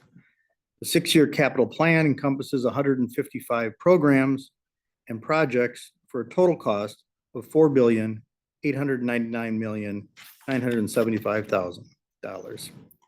This capital budget recommendation is based upon the strategic priorities that align with the 2023-28 Universities of Wisconsin strategic plan and emphasize the continued modernization, replacement, and repair of our existing infrastructure while focusing on STEM and health sciences and the removal of obsolete structures. The majority of the work included in this recommendation is for STEM, health sciences, and other academic programs, followed by the minor facilities renewal and instructional space programs. The 2025-27 budget will renovate nearly 11 million square feet, demolish almost 659,000 square feet, and construct about 1.3 million new square feet. This request will only modify or affect about 11% of our existing 65 million square feet. DOA's budget instructions direct us to focus on stewardship, and at a minimum, we are proposing the first 3 programs to spend $313 million. This does not include the major projects that will also be comprehensively renovating existing facilities. The university's projects have been negatively impacted by inflation over the course of the last few years. Labor costs are high, specialized materials are in short supply due to global conflicts, and supply chain challenges still abound, although they are lessening. We have not seen a depreciable reduction in the cost of either labor or materials as inflation declines, causing projects to continue to have high costs despite the lessening in inflation. There is one segregated fee project at UW Stout, the recreation complex and renovation and addition project. This board has already approved that $128.40 fee that provides funding for design, and over the course of the coming years, the fee will rise to $338.70 to cover the cost of the proposed project. Students have approved the increase in 2019 and reaffirmed it in 2022. This completes my report. I move resolution D. Thank you very much, Regent Cruiser. Before we discuss, is there a second? Second. Thank you. We do have Alex Rowe here for any questions. Are there any questions or comments? Yes, Regent Walsh. So the word choice of obsolete structures, I feel is quite a bit more gentle. Perhaps it's politic. On the other hand, the video that we were shown at the beginning of the presentation is absolutely shocking. I felt sick to my stomach seeing some of the things that we were watching. Visible black mold, which tells me there's a lot of black mold that we can't see. Flooded buildings inside and out.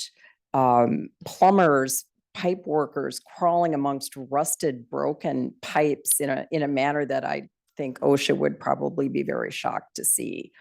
The state of the buildings that we've been entrusted to maintain and use to the best possible advantage for education. How does that occur in those facilities where we saw the video? If you have a strong stomach, I encourage you to look at it. I don't think there's a single one of our chancellors that would argue with that statement. Yes, this is a big ask, but for the last 10 years, we've had almost no expenditures. Correct me if I'm wrong, Alex. Very little on maintaining our buildings. We have buildings for which the air conditioning systems are so obsolete. Somebody told me there's also some pipes below a building that they think is going to fail and the whole thing is going to drop in. We can laugh, we can chuckle at this, but it's shameful. I wholeheartedly support this capital request. Thank you, Regent Walsh. I am grateful that when I walked into Van Huyst today, there was no ton of bricks falling on my head. So thank you for that. Any further discussion? Yes, Regent Prince, sorry. Thank you, President Bogus. Let me say this, that I totally agree. And I don't look at this as the large investment to keep going. I call this rescue and recovery. And my big concern is the risk that we are all afraid of in buildings that are not capable of structurally being sound, and what that does, how that impacts one's education. You can't learn in an environment that is not supportive. I would concur with you, Regent Walsh, if you have the stomach, look at the video. I forgot who jokingly said something about we should offer kayaking. The water. Down the stairwell. You should see the water in the stairwell. So I support this. And I just want to put on our minds as regents, the risk involved of even trying to rescue and repair some of these buildings. I was waiting for Alex. I thought she was going to say 18 something to 1951. And you said, I think like 1914. I'm like, tear it down. Can we build something new? So for what our fiduciary responsibility is, my concern is about the risk and I pray that nothing happens because we are trying to rescue and recover these buildings. Thank you. Thank you, Regent Prince. Any further discussion or comments? Regent Nixon. You knew I'd raise my hand. I agree on the buildings. It's stairwell kayaking is something we should add at that particular school. And again, President Rothman, I think you were there this morning when I was asking Alex the questions about, we have friends in the legislature, despite what some people said we do. And if they ask the question, how do you know, we are the largest building owner in Wisconsin, right? Hooray, at least we're number one there. I'm waiting to start. We're 43 at Camp Randall. We're 43. And we're striving to be mediocre. I think that's a great goal. But how do we respond to people not in this room who ask us, do you really need all that concrete with the number of students going down and the number of people not going to, in my own law firm, not going to offices, how in the future do we deal with that issue to assure them, and actually me, because if I'm going to spend money, I want to spend it on faculty salaries and tuition reduction. I would prefer, I love buildings, but I would prefer to put it there. But if I got to put it in buildings, then we should. How do we respond to that future going forward, President Rothman? Yeah, a couple of responses, Regent Nixon. One is, I think it's important for us to keep in mind that our enrollments actually increased this last year compared to 2014. But I think the question is still a fair one. I'd answer it in a couple different ways. And Alex Rowe and I have had this conversation about how do we look at buildings that we're building that will have useful lives of 70, 80, 90, or 100 years going forward. One of the things that Alex is focusing on is flexibility, because we don't know what the world's going to look like in 10 or 15 years, but we have to make assumptions about how we approach that. I think that's one way to approach it. I was very pleased last year that we did get an allocation of dollars to demolish buildings that are no longer necessary, because that reduces operating costs, reduces just the risk of having buildings that are not being used out. And I think we need to continue to look at that. I think the question is going to be, we have to be looking forward and saying how much education is going to be hybrid, that is online, versus how many students are you going to have internally. But there is still enormous value, in my opinion, of having that in-person, particularly for the traditional student, to have that in-person immersive experience when you are on campus, and that's how you're being educated. I think people learn a lot through that process. So, and I also think we need to think about, the sophistication of what we need going forward. When you think about what is AI going to do, but you think about the great research that goes on at our universities and the need to have state-of-the-art labs, which are not cheap. But that is the research that leads to the creation of new knowledge that has an impact well beyond the state of Wisconsin. It has a global impact. So you have to balance that. As I look at the future, though, I look at it and say, okay, how do we be flexible? How can we be flexible, not knowing what it is? Where can we reduce space where we don't need it? And I think, as we continue to look at space usage, are there ways that we can be more efficient with our space usage, but also having to address that broader term piece? Because the student that's in the biology lab or the chemistry lab, they're going to be on site. I don't think artificial intelligence or hybrid learning is going to change being in the lab, where a lot of great work is being done. And as those labs becoming increasingly more sophisticated, where are we going to balance it? We don't have the answer. I think all we can do is look at it and say, as we look forward, where can we build in the flexibility longer term, understanding that we don't know what the world's going to be like in 50 or 60 years, but we can look out 5 and 10 years and try to plan and create flexibility kind of going forward. Any further discussion or comments? Okay, seeing none, We have a resolution on the table. Are we ready to vote? All those in favor, say aye. Aye. Any opposed? Thank you. I think we could use a 10-minute break. So come back at 1:45, 2:45.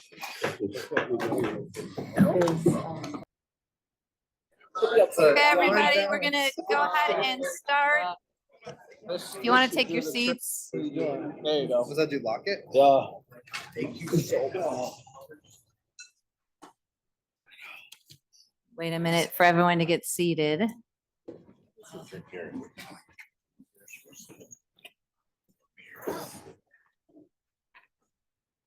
Awesome. Okay.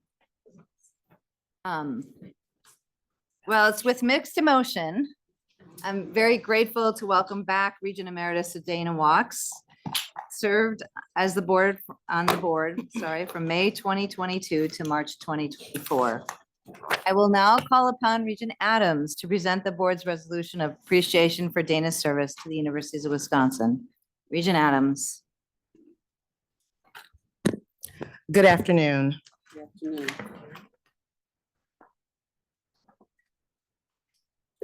It is my pleasure to acknowledge, to celebrate the invaluable and the courageous contributions of Regent Dana Wachs to the Board of Regents. Dana and I were both appointed in May 2022. We were appointed at the same time to the board. And though we had never previously met, he quickly became a valued colleague and we developed a friendship. I've witnessed his unwavering dedication and commitment to the UW mission, which I truly admire.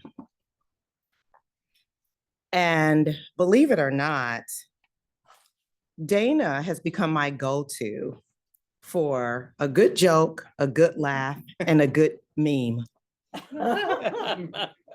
He's incredible on social media. And if being a proud girl dad was an Olympic sport, Dana takes gold. Today, we honor Regent Wachs' incredible achievements in just 2 short years with a special proclamation. Whereas Dana Wachs has dedicated 2 years of exemplary service as a regent of the University of Wisconsin system from May 2022 to March 2024. And whereas Dana, a lifelong resident of Eau Claire, faithfully represented the 91st Assembly District in the Wisconsin State Assembly, serving on the State Building Commission and the Assembly Committee on Colleges and Universities before his appointment as a UW Regent. And whereas Dana demonstrated his leadership as chair and vice chair of the Capital Planning and Budget Committee, while also serving as an engaged member of the Business and Finance Committee and Education Committee. And whereas throughout his tenure on the board, Dana ensured equitable review practices as chair of the Committee on Student Discipline and other student appeals.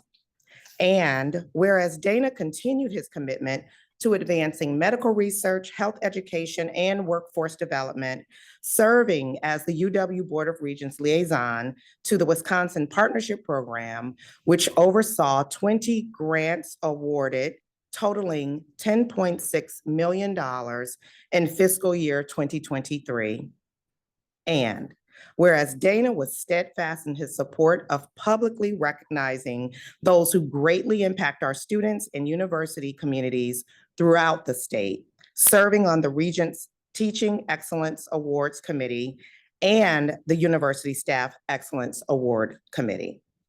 Be it therefore resolved that the Board of Regents of the University of Wisconsin System hereby offers heartfelt thanks and commendation to Dana Wachs for his dedicated service to the citizens of Wisconsin, and we wish him well in all his future endeavors. Dana.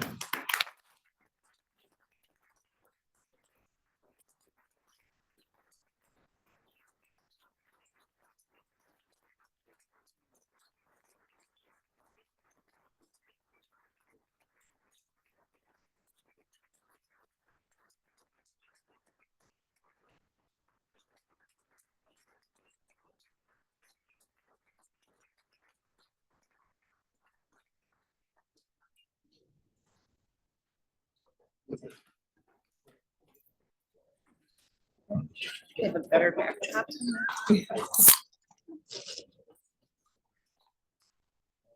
2, 3. 1, 2, 3.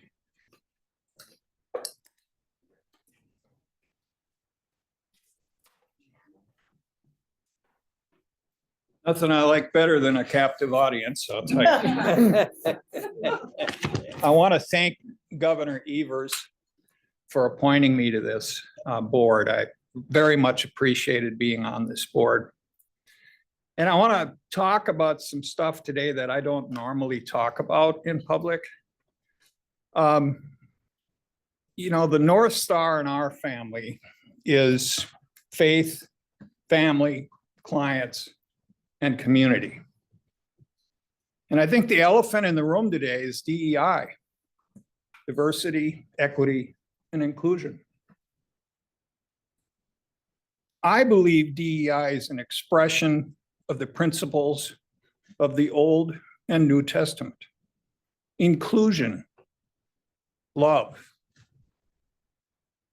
Proverbs, the righteous care about justice for the poor, and that God cares about those who are marginalized in society. Leviticus, you must regard the foreigner who lives with you as the native born among you. You are to love him or her as yourself, for you were foreigners in the land of Egypt. New Testament, same theme.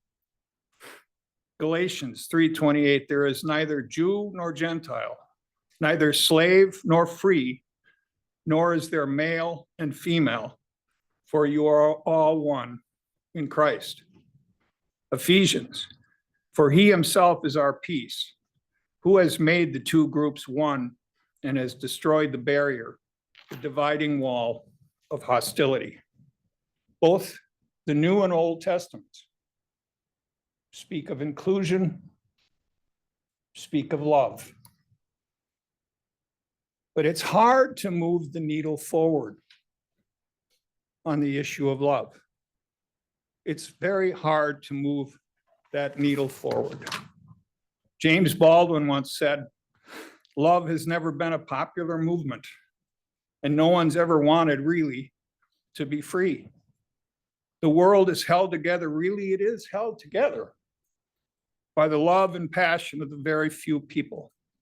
Otherwise, of course, you can despair. You can walk down the street of a large city and look around.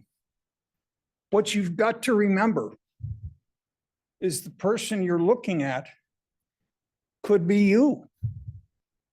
You are looking functionally at you.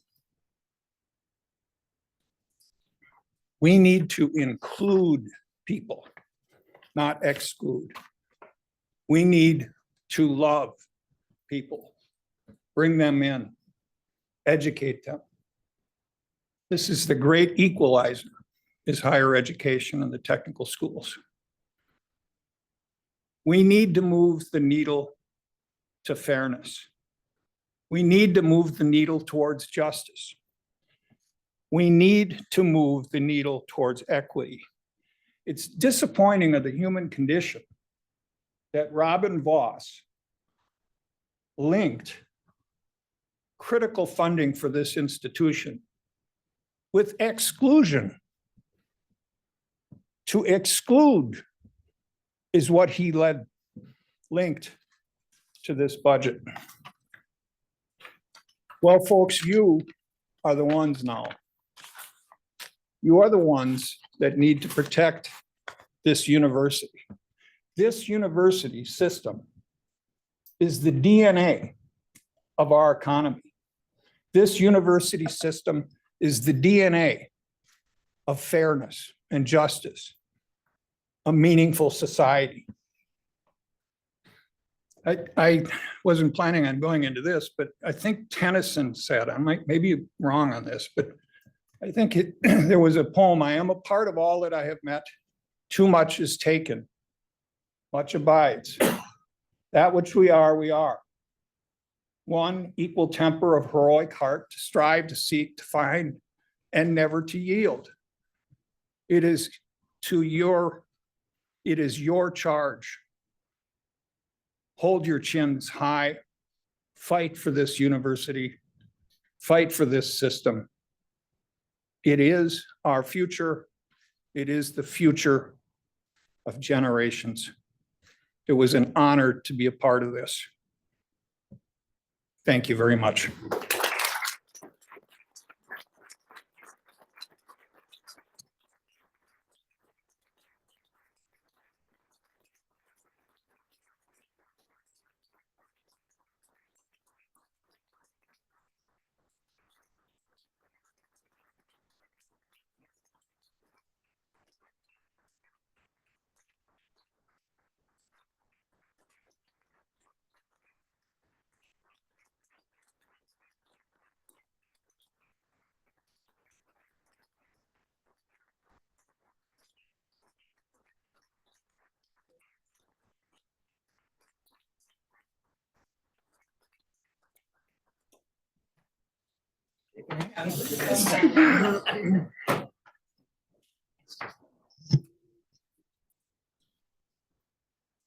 Hate that statement.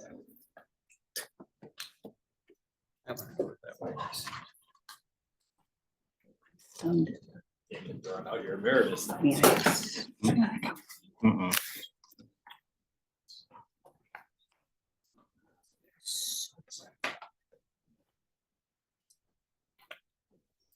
Yeah, I know.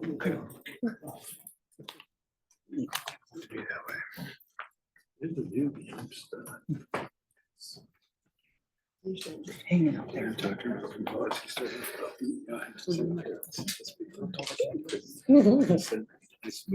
can't really write it, you know. You just get it. I was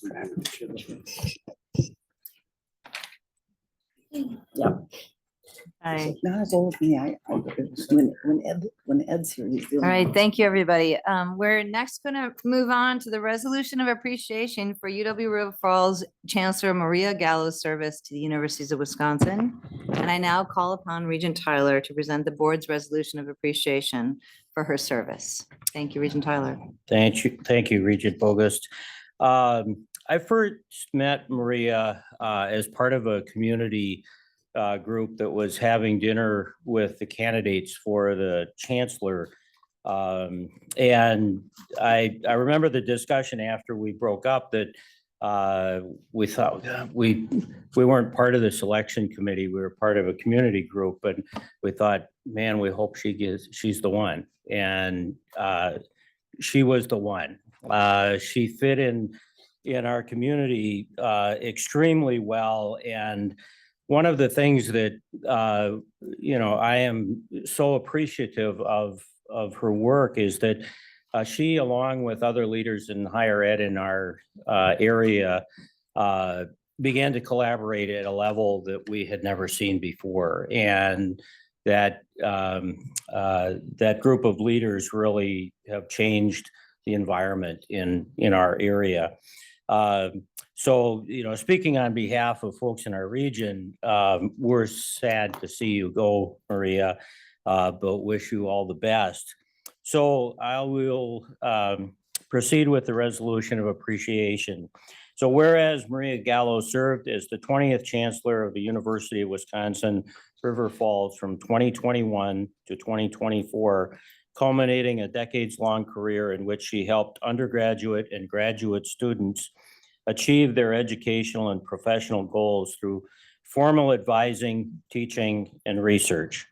And whereas Maria is a champion of women in higher education, serving as chair of the American Council on Education Women's Network Executive Council from 2022 to 2024, and has been honored to mentor future leaders in higher education through her leadership in professional societies across the country.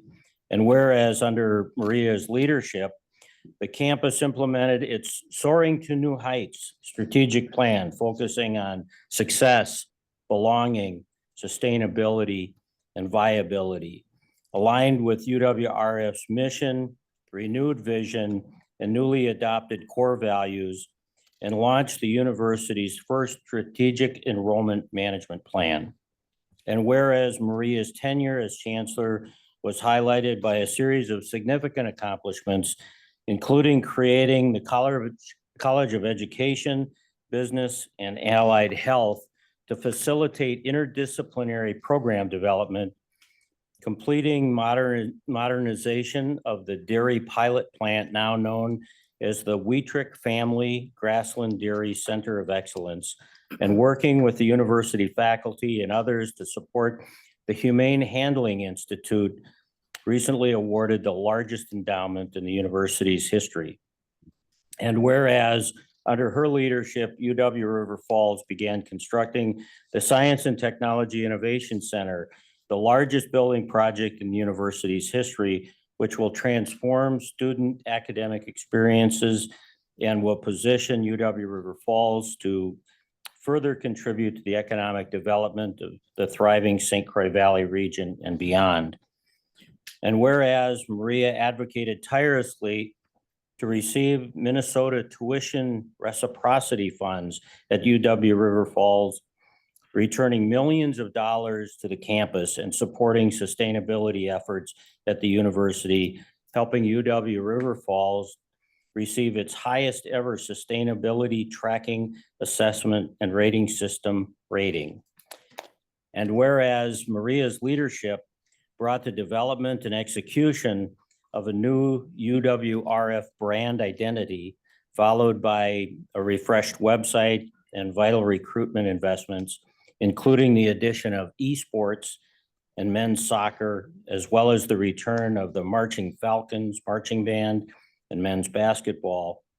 And during her tenure, UW River Falls graduates reached the highest outcomes rate in the university's history, with over 99% reporting they were employed or continuing their education within 6 months of graduation.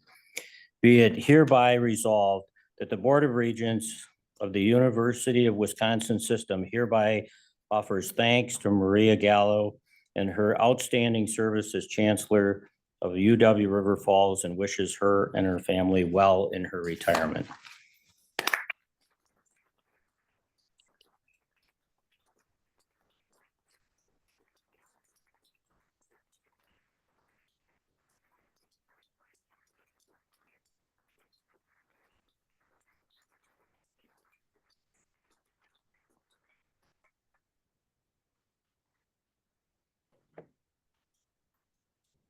Well, thank you, everyone. I hope you can hear me. Yes, we can hear you. All right, great, thanks. Well, good afternoon, Board of Regents, President Rothman, fellow chancellors, and colleagues from across the UWs and system administration. I'm sorry that I couldn't join you today in Madison, but know that I am filled with a deep sense of gratitude. It's been truly an honor to serve as the 20th Chancellor of the University of Wisconsin River Falls, and I've been privileged to work with amazing people who share the same passion for their institution and higher education as I do. Allow me to reflect back for just a moment. When I interviewed for the position, now Regent President Bogus and Regent Vice President Weatherly were on the search committee. They both asked me probing questions and kept me on my toes. It's no surprise that they would ascend to leadership roles on the board as they are committed to improving the universities of Wisconsin. Thank you both for your service to Wisconsin and providing me the opportunity to serve the University of Wisconsin River Falls. When I first assumed the role of Chancellor, I was struck by the welcoming environment of River Falls. I arrived during the start of River Falls days, and since we were still in the midst of the pandemic, instead of having the traditional parade that I would have been in riding past the onlookers, we had what they described as a reverse parade. So I was present under a UWRF canopy tent, and the community passed and stopped by to say hello. I met so many people who were sweet and warm welcoming me to the city and to the university. And it was a fabulous way to begin my tenure. And I've often thought since that day, what would River Falls be without the university that has been there for 150 years, educating thousands of students who have been served by so many dedicated and passionate professors and staff that wanted nothing more than that each student be given the best opportunity to succeed, not only in their studies, but in life too. You see, UWRF is more than just an institution of higher learning. It's a vibrant community, a place where ideas are born, where the leaders of tomorrow are shaped, and where lifelong friendships are forged. For students, UWRF is a ladder that lifts them higher, not a filter where only some have the privilege to pass through. And as I reflect on these last 3 years, we've accomplished so much. I'm proud of the milestones that we reached together, the expansion of our academic and athletics programs, the enhancement of our research and educational capabilities with state-of-the-art facilities, the strengthening of our ties with the region and the city of River Falls, and our unwavering commitment to building a campus community of inclusion and caring. These are not just accomplishments on paper. They represent the essence of what we stand for and what we aspire to be. My favorite quote that sits framed right here on my desk is by Nelson Mandela, and it reads, "Education is the most powerful weapon you can use to change the world." And that's what all the UW institutions do every single day. We are a public good that lifts not just students' lives, but the lives of everyone in communities near and far. And I hope the state invests more in its public universities because the return for its people is truly unparalleled. Now, UWRF's successes have not come without challenges. We've faced uncertainties, navigated crises, and adapted to an ever-changing world. However, through it all, we've remained steadfast in our mission, guided by our core values and driven by a shared purpose. I'm deeply grateful for the resilience and perseverance of every UWRF Falcon. As I prepare to step down from this role, I do so with full confidence in the future of UWRF. The strength of this institution lies in its people, in their brilliance, their creativity, and their unwavering commitment to excellence. I have no doubt that the university will continue to flourish, achieving new heights and inspiring future generations for another 150 years. To incoming interim Chancellor Mike Martin, who I have known for 30 years, I offer my heartfelt support and best wishes. I leave the university in his capable hands, knowing that he'll help guide it forward until a permanent chancellor is selected. So although I may be retiring from this position, my connection to the University of Wisconsin-River Falls and to the state of Wisconsin will remain as strong as ever. I look forward to continuing to cheer on the university and all of you, only now from a different vantage point, with maybe an umbrella and a drink by a pool. I had to put that in there. But seriously, I will miss you all. And until we see each other again, thank you so much for this privilege. Thank you. Thank you, Chancellor.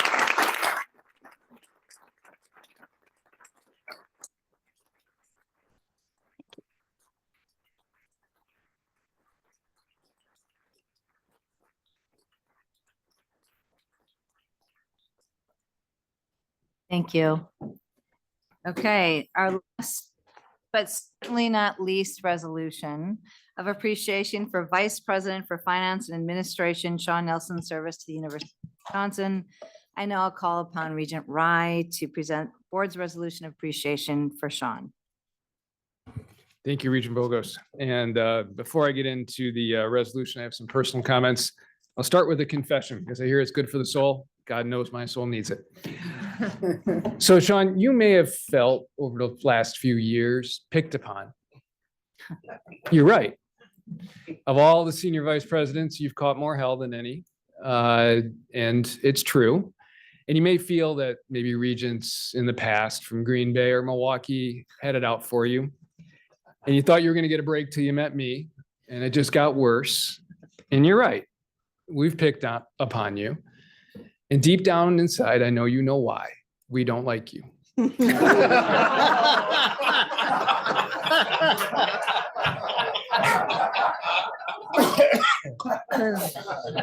And you know why we don't like you.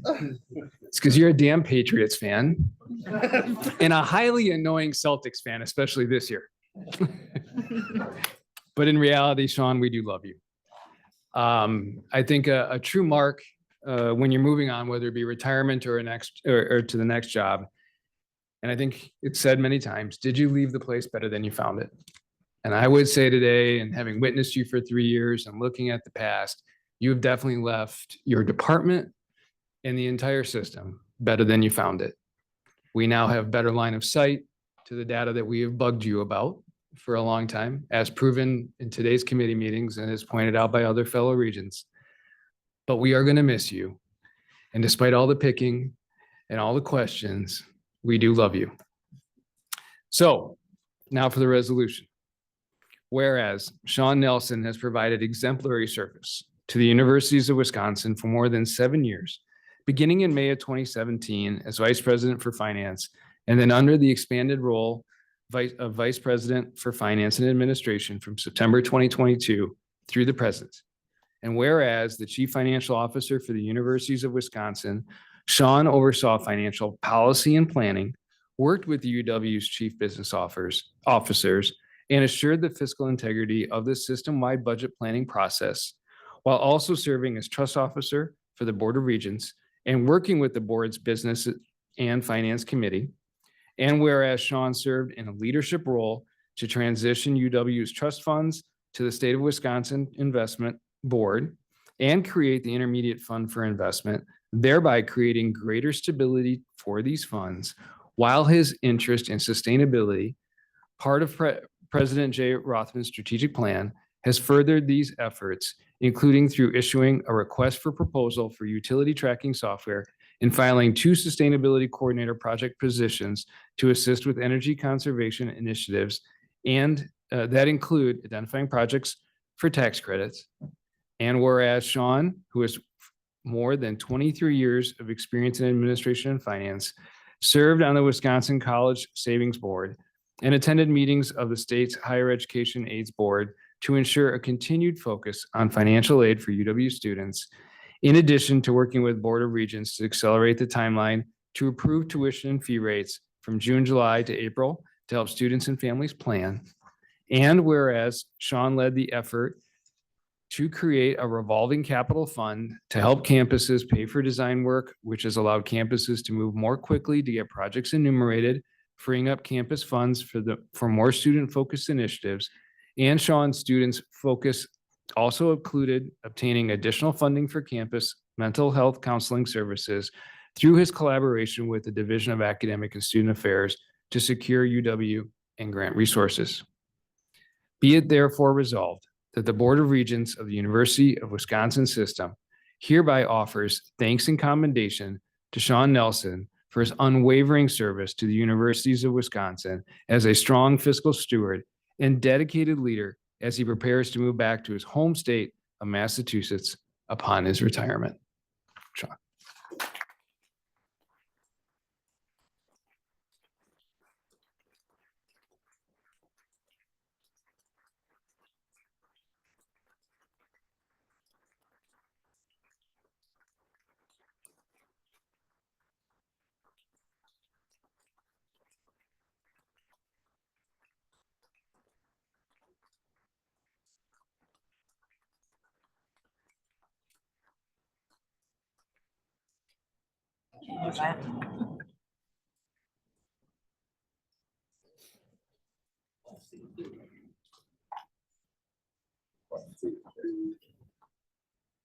Awesome. Thanks so much.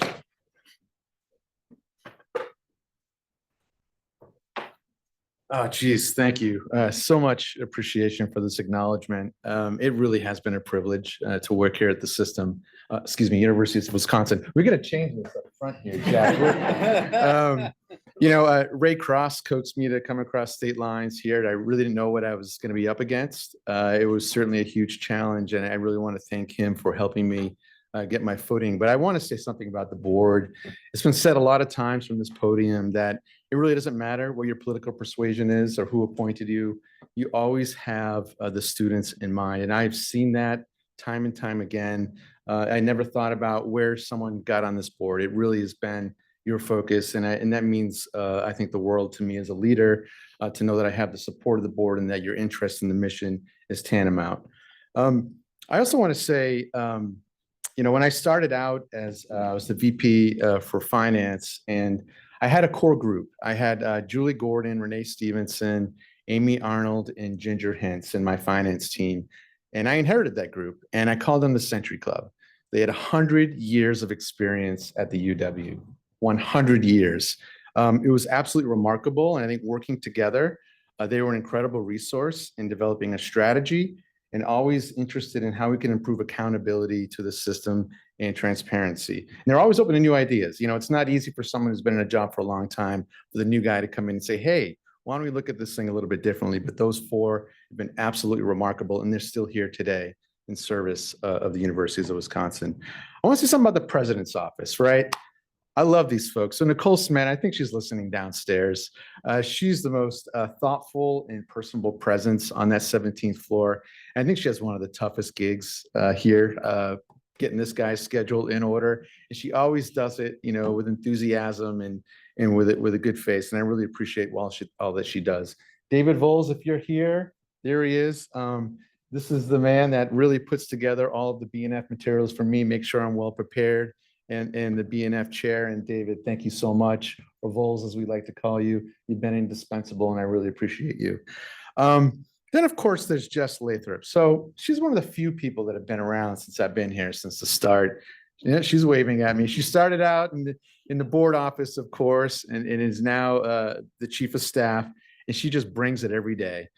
She's compassionate. She's smart. She's strategic.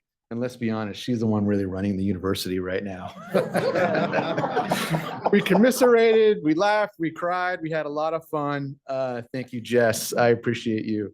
And then, of course, the chancellors and the leadership teams and all the CBOs. I've worked with 39 CBOs over 7 years.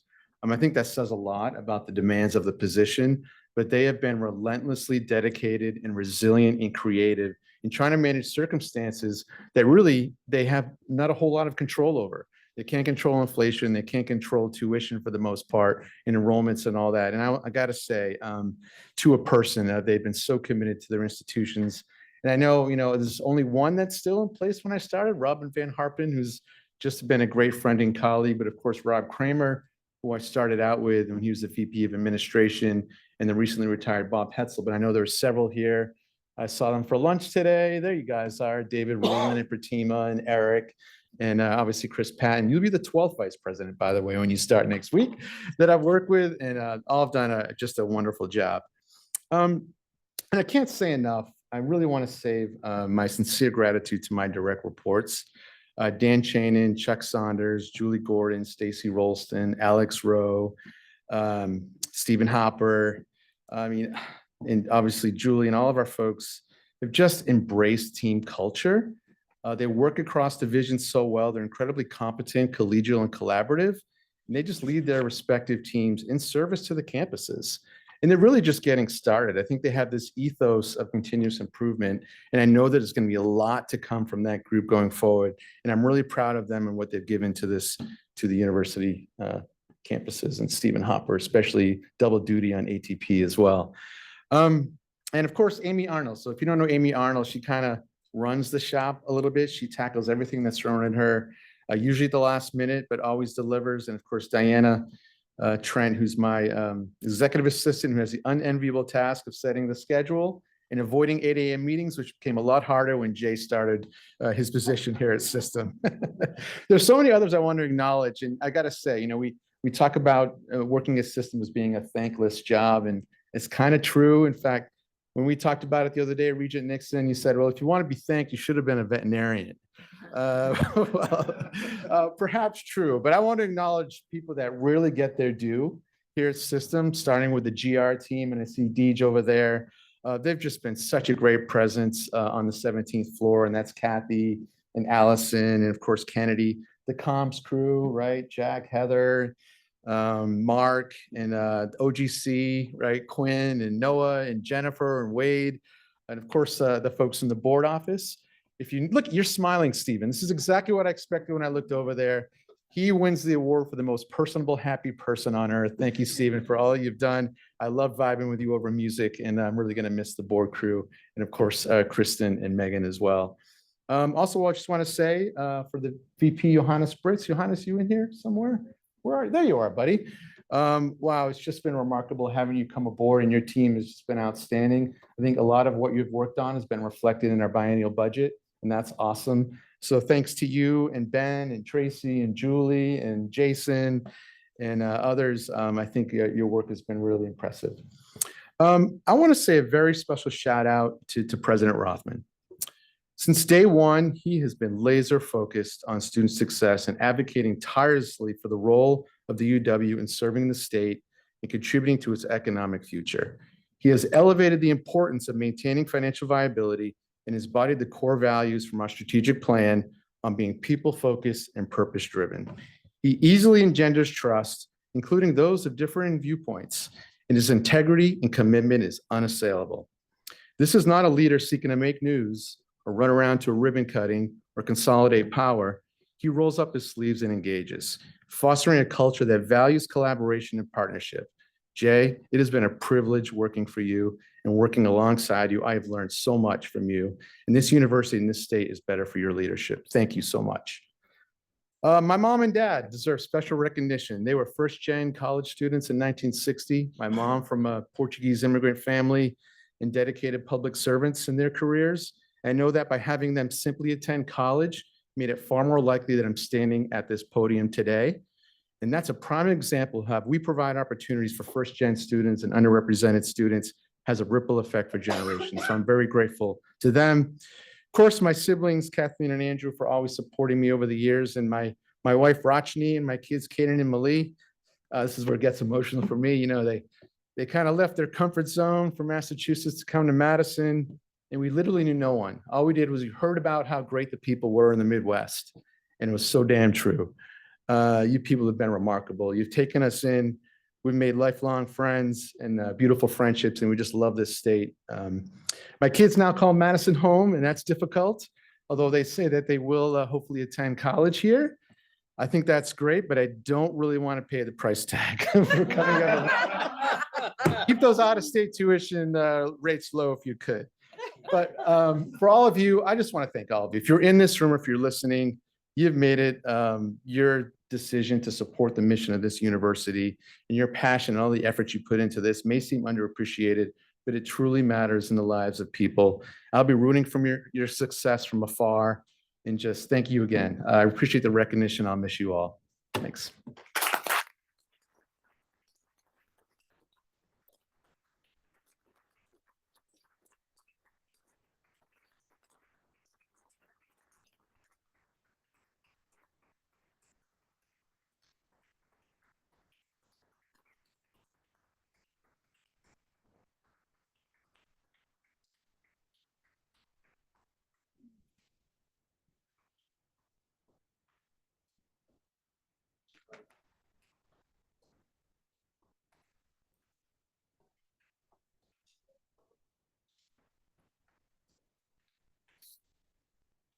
Okay.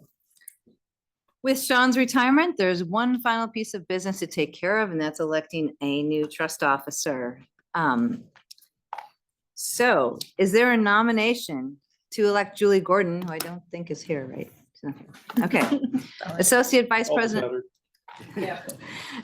Okay, Finance, soon to be interim Vice President for Finance and Administration to succeed Sean Nelson as Trust Officer effective September 9th, 2024 through the remainder of his one-year term.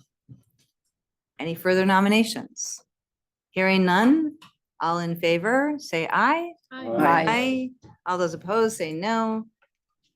Motion carries. Thank you.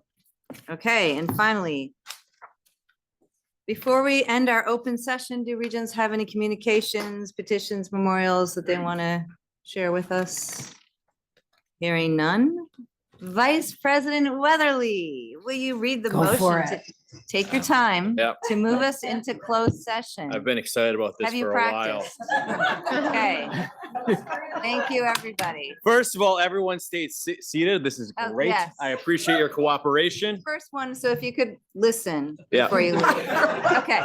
Go I move that the Board of Regents move into closed session. 2A, deliberate and negotiate contracts that require a closed session for competitive and bargaining reason as permitted by state statute 1985, parent 1, parent C, state statute. Consider strategies for crime detection and prevention as permitted by state statute 19.85, parent 1, parent D. And C, and finally, consider performance evaluations for chancellors as permitted by state statute 19.85, parent 1, parent C. Beautiful. Great job. There a second. Second. Megan, call the roll, please. Regent Adams, Regent Adanga. Regent Bogus, Yes. Regent Brankus, Yes. Regent Cologne, Regent Goydam, Regent Cruiser, Regent Cruiser, Regent Many Deeds, Regent Nixon. Regent Nixon? Here. Regent Peterson? Yes. Regent Prince, Regent Rye, Yes. Regent Salzwedel, Regent Trainer, Regent Tyler, Yes. Regent Underly, Regent Walsh, and Regent Otherly. Yes. Awesome. Perfect. Okay. We're gonna pause, clear the room. Awesome.